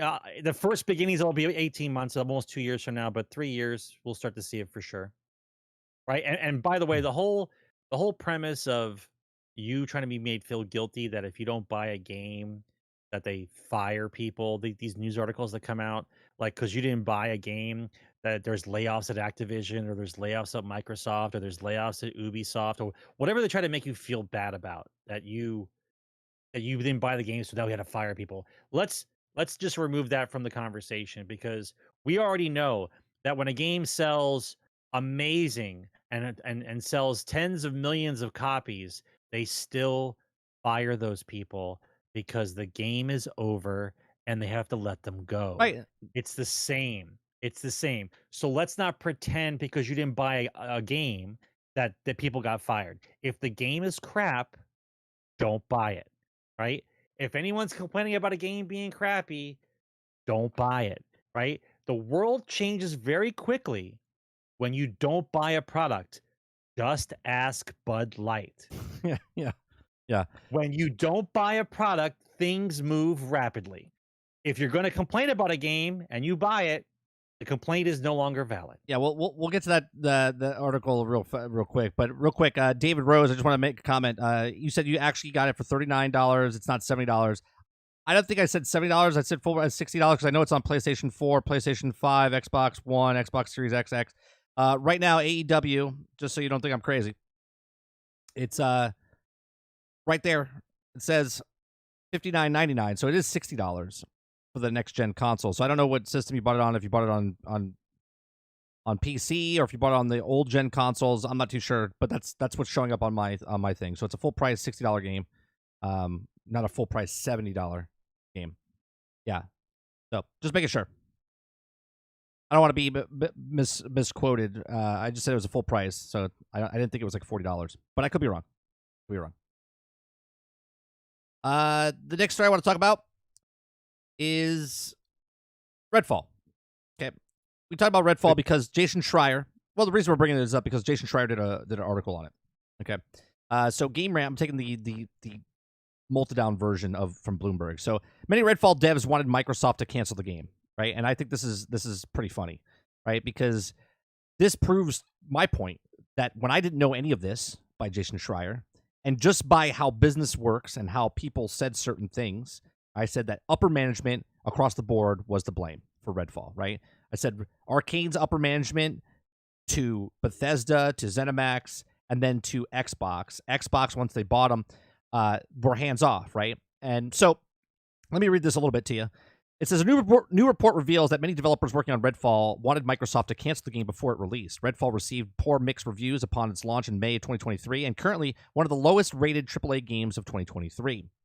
Now, the Xbox Series X version of Redfall was a score of 56 on Metacritic, with the PC version sitting at 54, and the user score is far lower than the Xbox Series X and PC versions of Redfall have to player. Now, per a new Bloomberg report, Redfall began its multiplayer game under ZeniMax, with a big focus on live service elements, in a report that there are many reasons given that the state of Redfall at launch, including the lack of clear direction in the development team being understaffed, and it also states at the end the end of Redfall's development, around 70% of the staff that had worked on Prey had left Arcane Austin. Okay. Now, with filling vacant positions also being a challenge, Microsoft purchased ZeniMax in 2021. This game started in 2018, Sarge. So they had 18, 19, 20, 21, because they get bought until late 21. So they had 4 years of development, 3.5, almost 4 years of development with this game. It says some of the staff reportedly hoped that it would get canceled, and Redfall has at least allowed them to reboot the game. So they were hoping when Microsoft bought, they're like, hey, we're in bad shape here, right? But we would like to make this game into a single-player game, and nothing happened because you know why? Microsoft said, we're hands off. We trust you. We bought you guys, but we don't want to change the way you're doing things, right? So they said, Arcane, you keep doing, like, made Bethesda and ZeniMax make those choices, and they never reached out to Microsoft to get help, right? But now, here we are, it launched, it was just devastating, right? And Microsoft takes full blame now. Phil Spencer took it right on the face. He got punched in the face, right? He's like, it's on me because we didn't give the guy enough help. So it says Bloomberg also mentioned that Microsoft canceled the PlayStation version of Redfall that was reportedly in development, making exclusive Xbox Series X on PC. Now, in the Bloomberg article, this was actually supposed to be on Sony, right? It was supposed to be a game for Sony with microtransactions. It's a live service game, and that's what it was supposed to be. It was supposed to be like Fallout 76, Sarge. Okay? This is what ZeniMax was doing. They make money at ESO. They made money with Fallout 76. They were looking for that next game, which then gives me kind of worried of what Starfield's going to be, okay? But we'll get to that when we cross that bridge, when Starfield does, we hear more about it, okay? So there's a ton of other information reporting, including significant microtransaction plans that were only scrapped in 2021, meaning scrapped in 2021. Was that before or after Microsoft bought it? Because if they were scrapped, Microsoft was like, yeah, we don't want microtransactions. We just want another game to be on Game Pass type of thing, right? Or was it scrapped by ZeniMax and Bethesda before it got to that point? Now, while Redfall began its live service title, it looks like a number of other factors contributed to the game's poor release as well, with a lack of staff being a major issue. As a result, the reception of Redfall was out of the top 50 within a month. Now, in the Bloomberg article as well, Sarge, it talks about how people were leaving the studio, and people that, if you're a fan and you're a developer, you're looking for a job, you're like, man, I would really like to work for said company because they make really good single-player games. Well, Arcane makes really good single-player games with Prey and all the other games that they've created, right? So they were putting ads out there for people to get hired, but the people that wanted the jobs wanted to work on single-player games. Well, Redfall was a multiplayer game, and the people that were working on the game didn't want to work on a multiplayer game. So upper management wasn't getting the right people for the jobs. People that were applying for the jobs weren't the right people for the job. And the people that were already doing the job didn't want to do the job, which is kind of funny to me because it means they didn't take any kind of pride or anything in the game that they wanted to do. And you could tell 100% when you play this game for 5 seconds with 2 eyes and 2 ears with a brain between them, okay, that you look at this and go, this game is broke, right? So now that this is all out, Sarge, what do you think? What do you think of this whole debacle?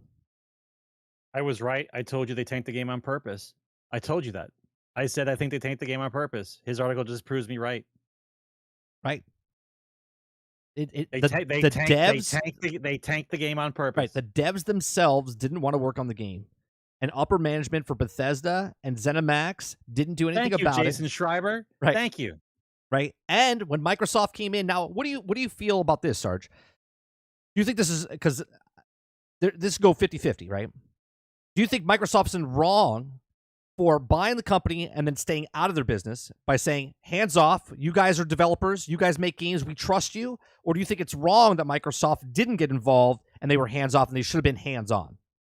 I don't, once again, this is one of these verbiage situations.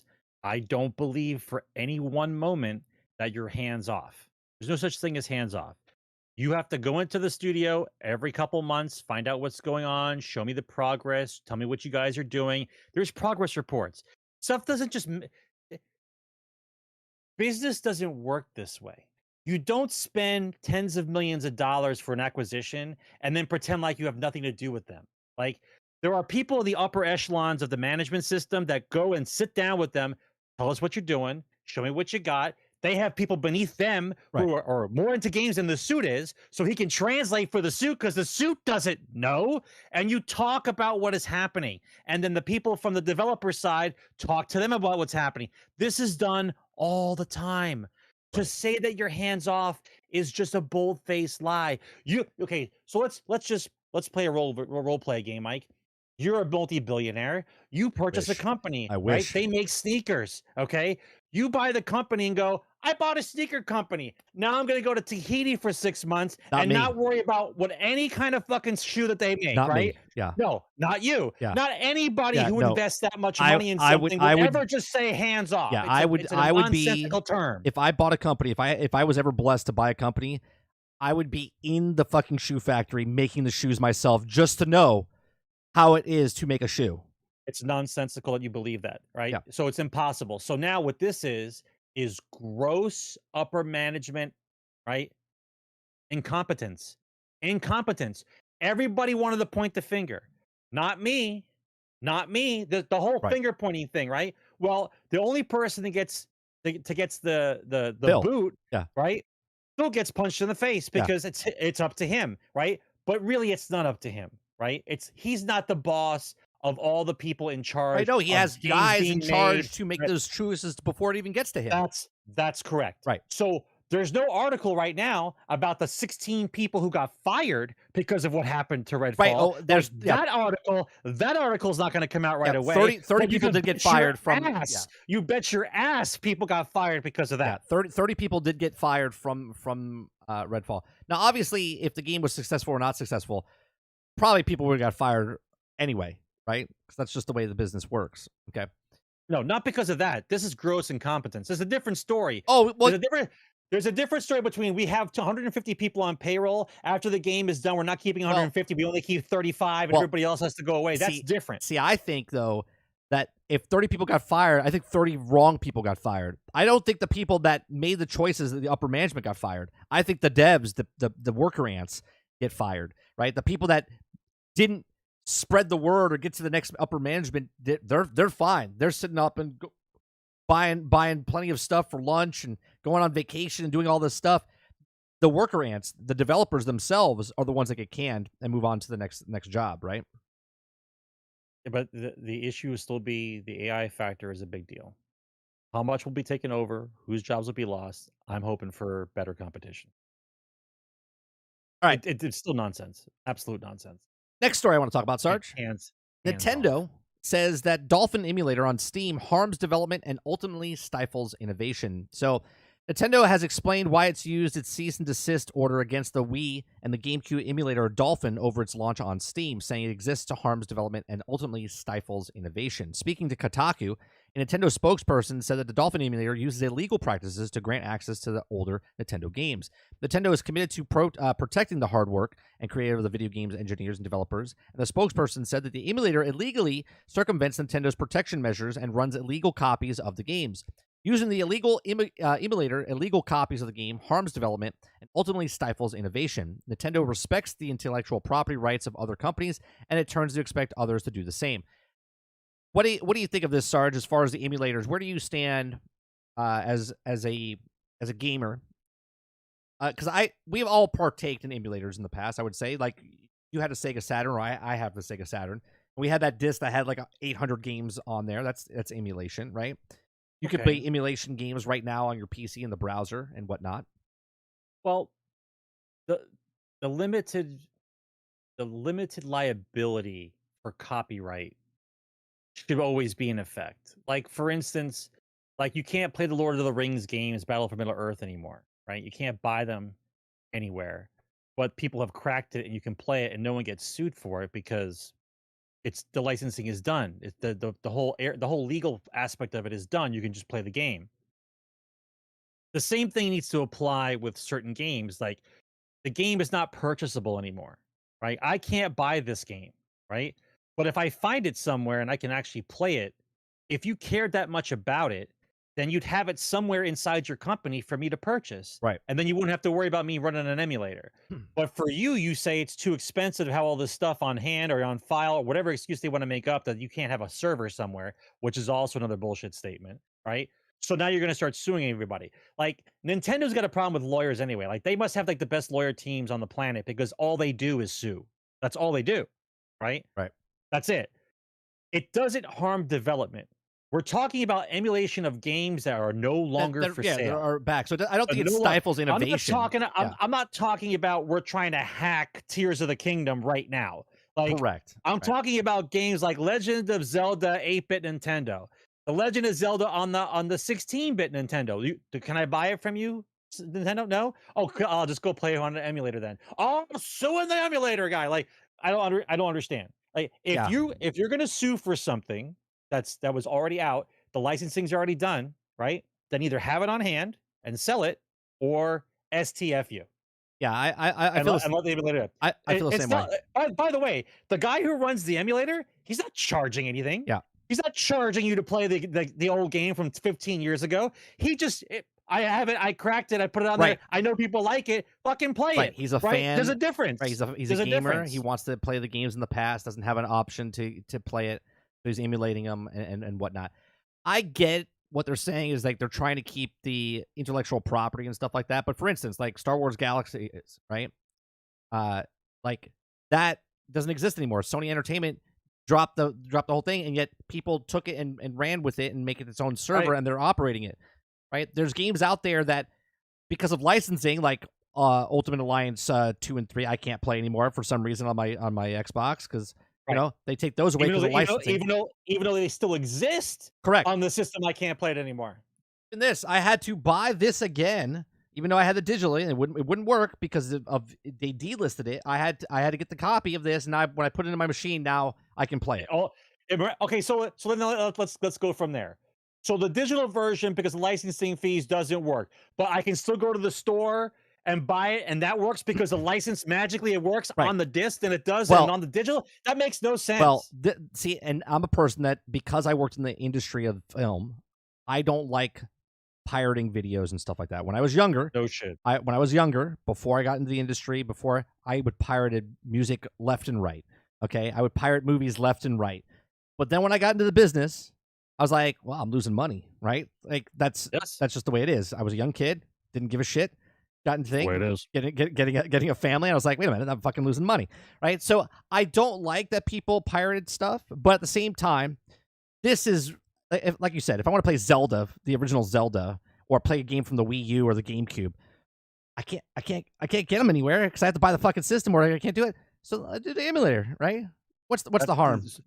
Well, that's the headline is just all overhyped nonsense lingo. That's what that is. Hurting innovation. I'll tell you what hurts innovation. The last 5 years. The last 5 years has hurt innovation, right? The fact that you're using microtransactions and loot boxes and battle passes and roadmaps, that's hurting innovation. The fact that you bought up all the big publishing companies, bought up all the studios, so now they control everybody, that hurts innovation.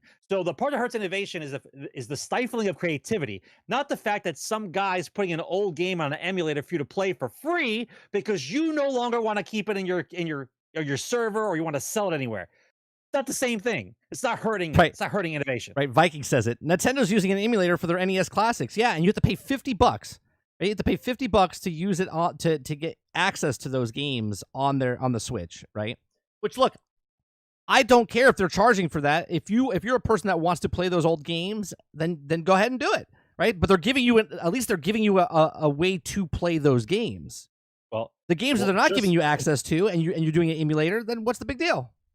Just like you could do stuff now online, you take a picture of yourself and you prove who you are, right? They always say, take a picture of yourself. Oh, I'm existing. I take a picture. Now all I have to do is you hold up the old game that you used to have.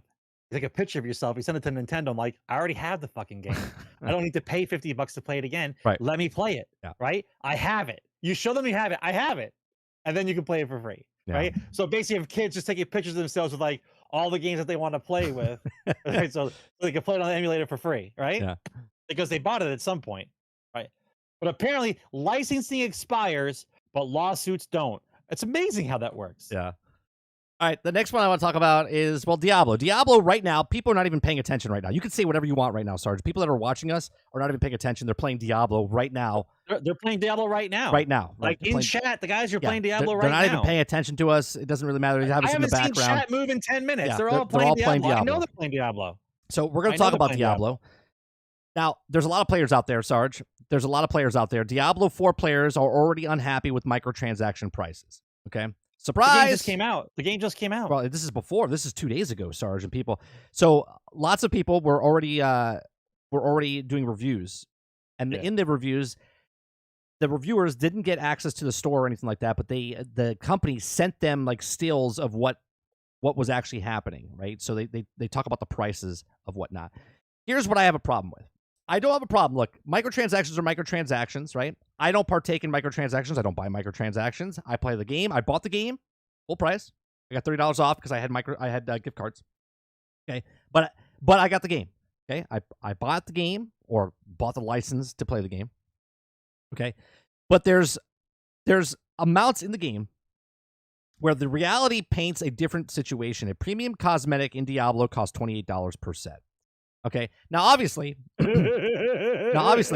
it's not as bad. Are you ready for this, Sarge? It's not as bad as Overwatch because they were charging like $48. Okay, but the game itself is $70. Okay, Path of Exile charges stuff, but it's a free-to-play game. This is charging you a $70, and let's not even get started on they're charging you $90 to $100 just to play 4 days early access, right? So let's put this in perspective. $28 gets you a set of cosmetics, which is 1/3 the price of, well, actually half the price, basically, almost half the price of the full-fledged game for one gear set, all right, one cosmetic set. But 4 days early access is an additional $30, right? So $30 gets you 4 days early access, but $28 gets you one set of skins. But $70 gets you a full game with hundreds of hours into it. Like, I'm very confused by this. Now, it says making it even more expensive that Blizzard's free-to-play Overwatch 2, unlike its Path of Exile, Diablo is free-to-play rival. The armor sets in Diablo 4 only fit one class, which makes it equally exorbitant price tag feel significantly more unfair by comparison. The images of the cash shop were shared by Uberskull on the official Diablo subreddit, prompting that a lot of players voiced their complaints in regarding the game's monetization. Now, that being said, it's also important to remember that the items of Diablo 4 Premium Store are all cosmetic only. Spending 2,800 platinum on a flashy Necromancer set won't make any more means swinging any faster, considering that Blizzard has gone on record saying that the players will be able to earn premium currency through the paid Battle Pass system and not enough to purchase the next Battle Pass. Fans should lower their expectations of potentially saving up the platinum to buy cosmetics. Now, ultimately, the early consent with Blizzard is developing worth censored to the legendary Diablo 2. From gameplay to character progression to story to atmosphere, Diablo 4 appears to nail everything of the core of the game. It's just the monetization that people are upset about. So, obviously, you've already talked about this, Sarge, about if you don't like it, don't buy it, right? Don't pay for the cosmetics. Yeah, that's it. Look, I love video games. I remember when a new video game used to come out that I used to be crazy. I would skip school. I remember being that passionate about a video game that you loved it that much. Okay, it's a sickness. I get it, right? But if you're bitching about the game that you love, the only recourse you have is to not buy it, right? Things change quickly when you don't purchase the product. It goes on sale. They don't make the same game again. A bunch of stuff happens. Right. When they invest tens of millions of dollars into a game and it doesn't sell, they go, maybe we should try something different. But the overwhelming hype about a game that you want to play because you have to play it, I get it. You play it, but then you can't bitch about it at all. You can't say anything at that point. Zero. I think I see what's going to happen here. The Trojan horse, obviously, is only cosmetic only. If you don't want to buy it, you don't have to buy it. But I think the Trojan horse in this is that this game is going to do what like Diablo Immortal did, or Stealth. I don't know if Stealth is still here. I'm sure he is. Put the controller down for a second, Stealth. Remember when you played, what was that one game that you played? It knew that you were playing. Was it the Disney game or was it Marvel Future Revolution? I forget what it was. But it honed in on what Stealth was doing. So Stealth paid for like the dollar cosmetic, and then instantaneously it showed him the next you want this? Maybe you'll be interested in this. And it showed it $5. And then as soon as he bought the $5 one, the next one was like $10. And then once he bought that $10 one, they opened up the $100 version of whatever it was. I forget what game it was, if Stealth can remind me of it. But I think that's what Diablo is going to do, right? Diablo is going to do this cosmetic stuff where they get you in there for $28, and then they'll show you the $48 one, and then they'll show you the $100 one for the cosmetic, and then they'll do the bundles, right? Marvel's Avengers did this a little bit with their cosmetic skins with the higher prices. They charge $75 for one cosmetic skin, and then like the next day they said that all skins were going to be free. I was like, are you kidding me? Right. So this is it. This is what it is. Now, is the game been getting great reviews? I watched a whole bunch of different reviews on it. People are talking about there's so much content, there's so much stuff in the game. You're going to get your money's worth. I just don't like the industry where it's going, where $70 for the game and half the price of the game is one cosmetic skin for a set for one of your characters. You know what I mean? So, let's go down the line here. You paid $70, maybe you paid $100 to get the early access or whatever, and now you're a barbarian. Season 1, and you're like, you know what? I want that cosmetic skin. This brand new cosmetic skin looks dope. $28, right? And then the next season comes out, and now you're doing the necromancer. You're like, oh, I want that skin. It's $28, right? So every time a season comes out, you're not only are you paying for the season pass, but then you're paying also for the $28 skin. And yes, I get it. It doesn't hurt you because it's cosmetic only, but it does hurt the industry, and it does hurt because what's going to happen is if they're making more money and they see that people are spending money on this, every game's like this, right? Then it's just going to spend more time making more cosmetics and not actual content of the game. And again, this is early on. I can't say if it's bad or good right now. I only know what I paid for Diablo. I had a blast over the beta and whatnot, but I hope this doesn't ruin what the game should be down the line. But then again, 20% makes 80% of the money, right? So, I mean, think about that. 2 people buy skins. That's a full price. That's one game sold, right? 2 people buy a set, and that's another game sold. This game's gonna make obscene money. Yeah, I'm sure. So, but everyone have fun. Everyone have fun playing Diablo. We're going to jump into Diablo in just a couple of minutes. We're not doing a Q&A tonight. Let's see what else we got going on here. Oh, Sarge, this is funny. Were you a Duck Hunt fan? I know you were. We played Duck Hunt when we were, when we were younger. The real way or the cheating way? We played both ways. We played the real way and the cheating way. Put up to the screen, just pull the trigger, just wins every single time. This story all the time. This story comes, and this is funny. This is just idiocracy, though, Sarge. This is idiocracy. North Carolina man.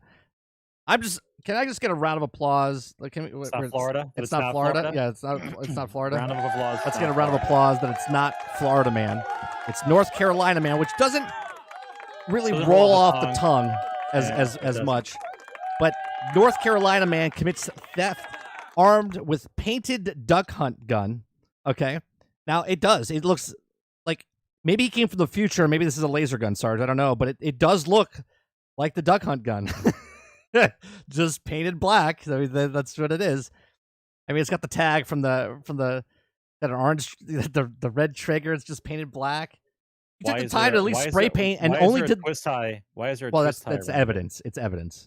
Oh, it's being tagged. Yeah, it's tagged. Okay. But he took the handles off, or he taped off the handle. Do you notice that? So it's not black handle; it's actually a gray handle. So he did some extra little work when he spray painted this. He did some time.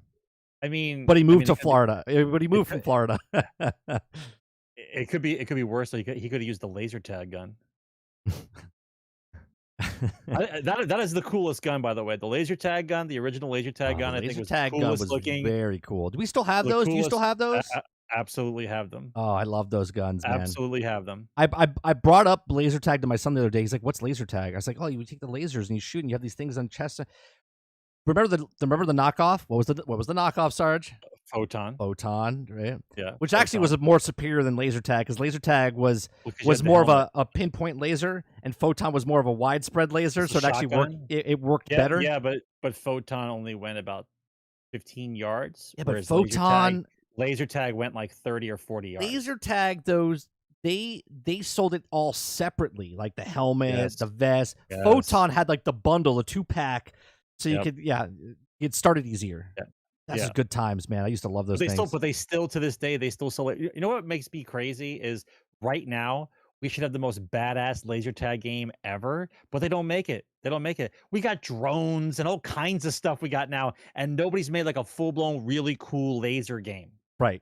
They just don't. I don't get it. Now would be the time. Now would be the time. I mean, now you'd have like lasers, drones, or something. Like you're flying drones and shoot lasers. Like there'd be all kinds of stuff happening now. But nope, not now. And speaking of the future, with lasers and laser tag and whatnot, we have. Was he caught? Did he get the money? What happened? He got caught. Yeah, he got caught. That's why his caught. gun's tagged. He got caught. He could have left it at the scene of the crime. Well, he got $300, but then they caught him. You know what? Now you're making me. I could have sworn they caught him. But they let him go. But they let him go because only $300. Hold on. He was arrested. No, he was arrested. Unspecified span of time by the. But not convicted. He was arrested, but not convicted. Yeah. Right. I got it. Can't prove it was his gun. Maybe it was the neighbor's gun. Could have been anyone's. Could have been anyone's laser tag gun. That could be anyone's gun. And maybe he wasn't actually holding him up. Maybe he was showing him the gun. Look what I did. I painted this Nintendo duck hunt gun. He was showing it to the cashier, and the cashier just said, "All right, take my money. I'll give you $300 for it." He's like, "All right." He was handing him the gun for $300. That's what he was doing. Or even more funny, if he held the gun and said, "Give me all your money," and the guy saw the gun, and then is that a duck hunt gun? He picked up his phone and played the duck hunt music in the guy's face. I'll give you the money. Hang on a second. And it's a duck hunt music. Yeah, I would say that. I'd be like, look, I wasn't trying to hold the guy up. I came here to show him my original duck hunt gun from Nintendo, and the guy offered me $300 from the cash register. He was just a big fan. The next story I want to talk about, Sarge, is the MetaQuest. Yeah. MetaQuest 3 VR headset announced, launching this fall, $499 for 128 gigabyte version. Highest resolution display, next generation Snapdragon chipset, more than 2 times as powerful as Quest 2, 40% slimmer, and redesigned controls. And we have a little video that we're going to play here so people can see what it looks like. No sound, but here's the new MetaQuest. Now, $500, Sarge. Now, see, here's where I think PlayStation VR kind of screwed up, right? And I get it. You need the PlayStation to play the PlayStation VR. And there's a lot of things you do. This, you just pay the $500, and you don't need a console. You don't need anything. You could just play with the headset, right? So this, I think, is a much more intriguing aspect. But obviously, if you have a PlayStation already, then you can get the PlayStation VR 2, which is the same price as the PlayStation itself. But so looks pretty cool. It's a lot lighter, a lot better. And then, well, they have to because Apple's releasing theirs this month. Yeah, well, I was just going to say, Apple's releasing theirs, and we know that because, one, the rumors are happening, and then Sean Murray just comes out today, and all he does is a tweet and puts a Windows logo and an Apple logo and says VR capable, right? So we know that Apple's coming out with their headset, and it's VR capable as well. So 500 titles, so that's $1 a game if you buy it, basically. Obviously, you have to buy the games separately as well, but little redesign, $500. I might buy this. Here's that's me. Here's what I'm thinking, Sarge. Because, and here my justification of this. Spider-Man comes out this fall, but if I buy a PlayStation, I'm only getting it for Spider-Man. But if I spend $500 on the Quest 3, okay, there's a whole slew of games that I can play that are just meant for VR. Do you know what I mean? Whole slew of games that it's a completely different platform that I've never experienced before in my own house. I don't own a VR headset. It'd be one console that I actually don't own, and the VR might work out. And the justification is, hell, my son and my wife could use it. We could all have fun and watching and punch the television screen and kick each other in the head when we're spinning around doing some stuff. That could be fun. I can make extra money by filming it on YouTube and putting it on Instagram and stuff like that. So that's always a good side of it. So what do you think about the Quest, Sarge? I know you're not in. Do you get nauseous when you put the VR headset? I don't think you do, right? I haven't played it long enough to prove I have or not. I played a little bit here and there, but I never played for long hours. Akuta Papa says, can I DM you a VR game that I've been playing? Yeah, sure. Always DM me on put in Discord. That's the one thing I'm excited about. I want to know if Apple found a way to do VR and for people not to be sick. I want to know if Apple's that's doing a VR AR is what I want to know. That's what I want to know. I want to know if they figured out a way to do the program, the software, to where it doesn't it adjusts with you over time and you don't feel nauseous. If that's something Apple did, buy Apple stock now. So Sean Murray, who we know for No Man's Sky Hello Games, he posted that No Man's Sky is now for Mac. It's coming out for the iOS system for Apple users. It's going to be cross-play. It's going to be cross-saved. It's using Metal 3. It's using high performance, Apple Silicon and Intel, Metal FX, temporal, spatial upscaling, optimized loading, full controller support, and for the 7 years that it's been out, that all comes with the game. So if you buy it for Apple today, you get all the 7 years updates that they've been doing for free, right? So that's another, and I'm always amazed. I really am. That Hello Games, they've made so much money off No Man's Sky. I did an article about 2-3 weeks ago about how much money they've made, okay? That they had such a small overhead compared to developers / to the game, and they made so many sales off that first year that they basically can give the game away for like just do with the business model for the next 16 years and still be profitable if they gave it away for free. That's how much money that's how much money they made off No Man's Sky. And every time they update this and they do stuff like this, like their team is pumping out stuff. Sean Murray came out and said, incredibly proud of the pace of the team No Man's Sky right now. Our last update for No Man's Sky Interceptor was just a few weeks ago, and Fractal was just 6 weeks before that. And now they also just did the update for the VR stuff for Apple and stuff. So their team is just pumping stuff out. Yeah, but it's a smaller team. They Sure. got paid well. The morale is high. They don't have to rush it out, and they don't have a lot of overhead because their team is small. And they did that game. That's the way it used to be.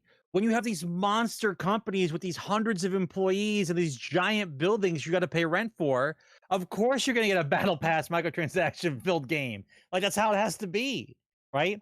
You can't compare Sean Murray's company to any other company, right? It's too small. Yeah, he could work for free for the next 5 years because he made a shit ton of money off an amazing game with a small team. Right. That's everyone's dream. Real quick, You don't got to pay Big Papa. Akuta Papa just sent us this. This is some footage of his VR game playing inside the Star Wars game like a Doom. This is in VR. I'm all about this right here. I'm all about this. If I could be in the Star Wars universe. Now, I played the other game. This is Dark Forces. Yeah. I played the other game, the Batu or the Galaxy Batu or whatever. I played it, the demo. It's phenomenal. I love it. Like being in that world and looking down at your hip and pulling off your blaster and then a thermal detonator and then chucking it and then shooting it. It's so accurate. Not this game. I don't know about this game, but like this is it, baby. Like put this on my head and I'm inside this world. I'm good to go. I'm good to go. I would love this. Even outdated like this, I would love to play this. Thanks for sharing that. This looks like Dark Forces. I think it is Dark Forces. No, it's Jedi Knight 2. Jedi Knight 2, Jedi Outcast Mission 2. What it is. It's Star Wars Jedi Knight. Came out in 2002. Let me see what else we got. Do we have anything else I want to show? We have one more thing. We got the John Wick. Got that. We got the Meta Quest. I think we're pretty good, Sarge. We did everything. We missed two stories. The story we didn't get to is Activision wants to use players' GPS coordinates to generate unique video game worlds. Oh, Sarge, did you see that? Stealth sent it to me this today. Let me bring this up real fast. This is weird. Okay, this is weird. I think he put it in... Like Brie Larson weird? No. This is weird is like the camera itself. We talked about it earlier today. It's a camera... Where did he put it? It's a... Oh, here it is. It's a camera. I don't know how to... I don't know how to explain this. Okay? I don't know how to explain this. Is this it? Is this it? Where the hell is this thing? Hold on, I gotta find it. I got too many goddamn things open. Okay, I found it. Okay, this is a camera. Okay, and this camera is taking a picture, but with no lens. Okay, it's doing a technology. Oh, what just happened? Are we still live, or did we lose something here? Okay, we're good. Okay. What the fuck is that? Okay, so do you see what's happening? He's putting in the dials up on top. He's dialing in the meters away from the camera. He's dialing in like the seed and the guide of what it is, right? And it says, look, read the caption here. It says an evening photo taken from Grown Van Pin Street, whatever, 26, and the weather is a few clouds with temperature of 16 degrees, and the date is Sunday, the 28th May of 2023. There's a restaurant, an Italian restaurant, in the middle of Eastern restaurant nearby. Okay, so it takes the picture, and then it makes the picture. Okay, there's no lens. It's taking the stuff, and that's a procedurally generated picture. I don't know about that. No, I read about the whole technology. Okay, we showed it up on right. It's taking the picture. It's not the exact picture. If you notice, it's not showing the bikes or anything like that. Okay, but it's taking the GPS coordinates and then making a picture on that. Right? It's crazy.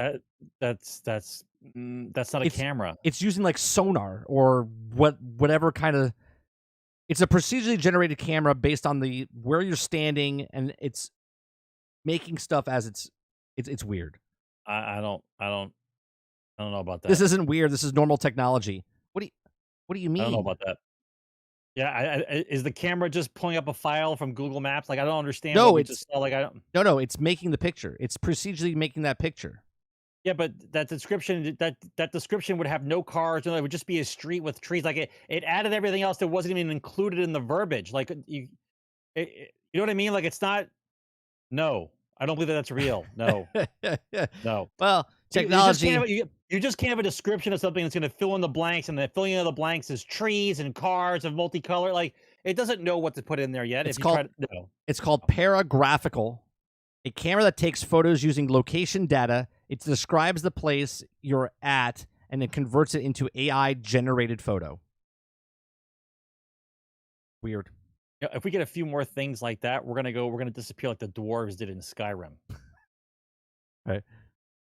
Photoshop can already do the same thing. Oh, I know. That Photoshop creature. Oh my god, dude. That Photoshop update that they just did is crazy. Crazy. Yeah, stand by for deep fakes from everybody. Oh, it's amazing.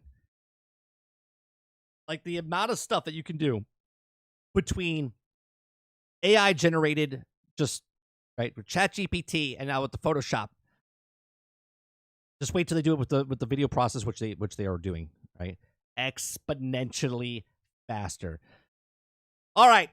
That's going to do it for episode 353 of GXG. It's in the can. We do appreciate you coming out, hanging out with us while we do these podcasts each and every single Thursday. Well, most of the time, anyway.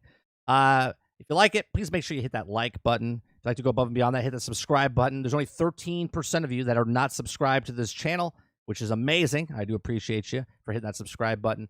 And if you'd like to go above and beyond that, you can become a member as little as $5. Helps us out for this channel and for what I do. I appreciate it very much. Don't go anywhere. Once this is over, I'm going to go grab a drink real fast, and I'm going to come back, and we're going to start playing Diablo tonight. Appreciate you guys coming out and hanging out with us, and I'll see you guys on the next one. Peace. Game on, guys.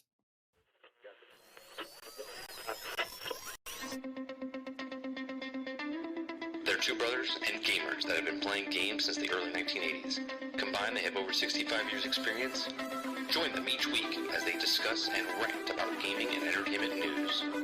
This is Generation X Gaming.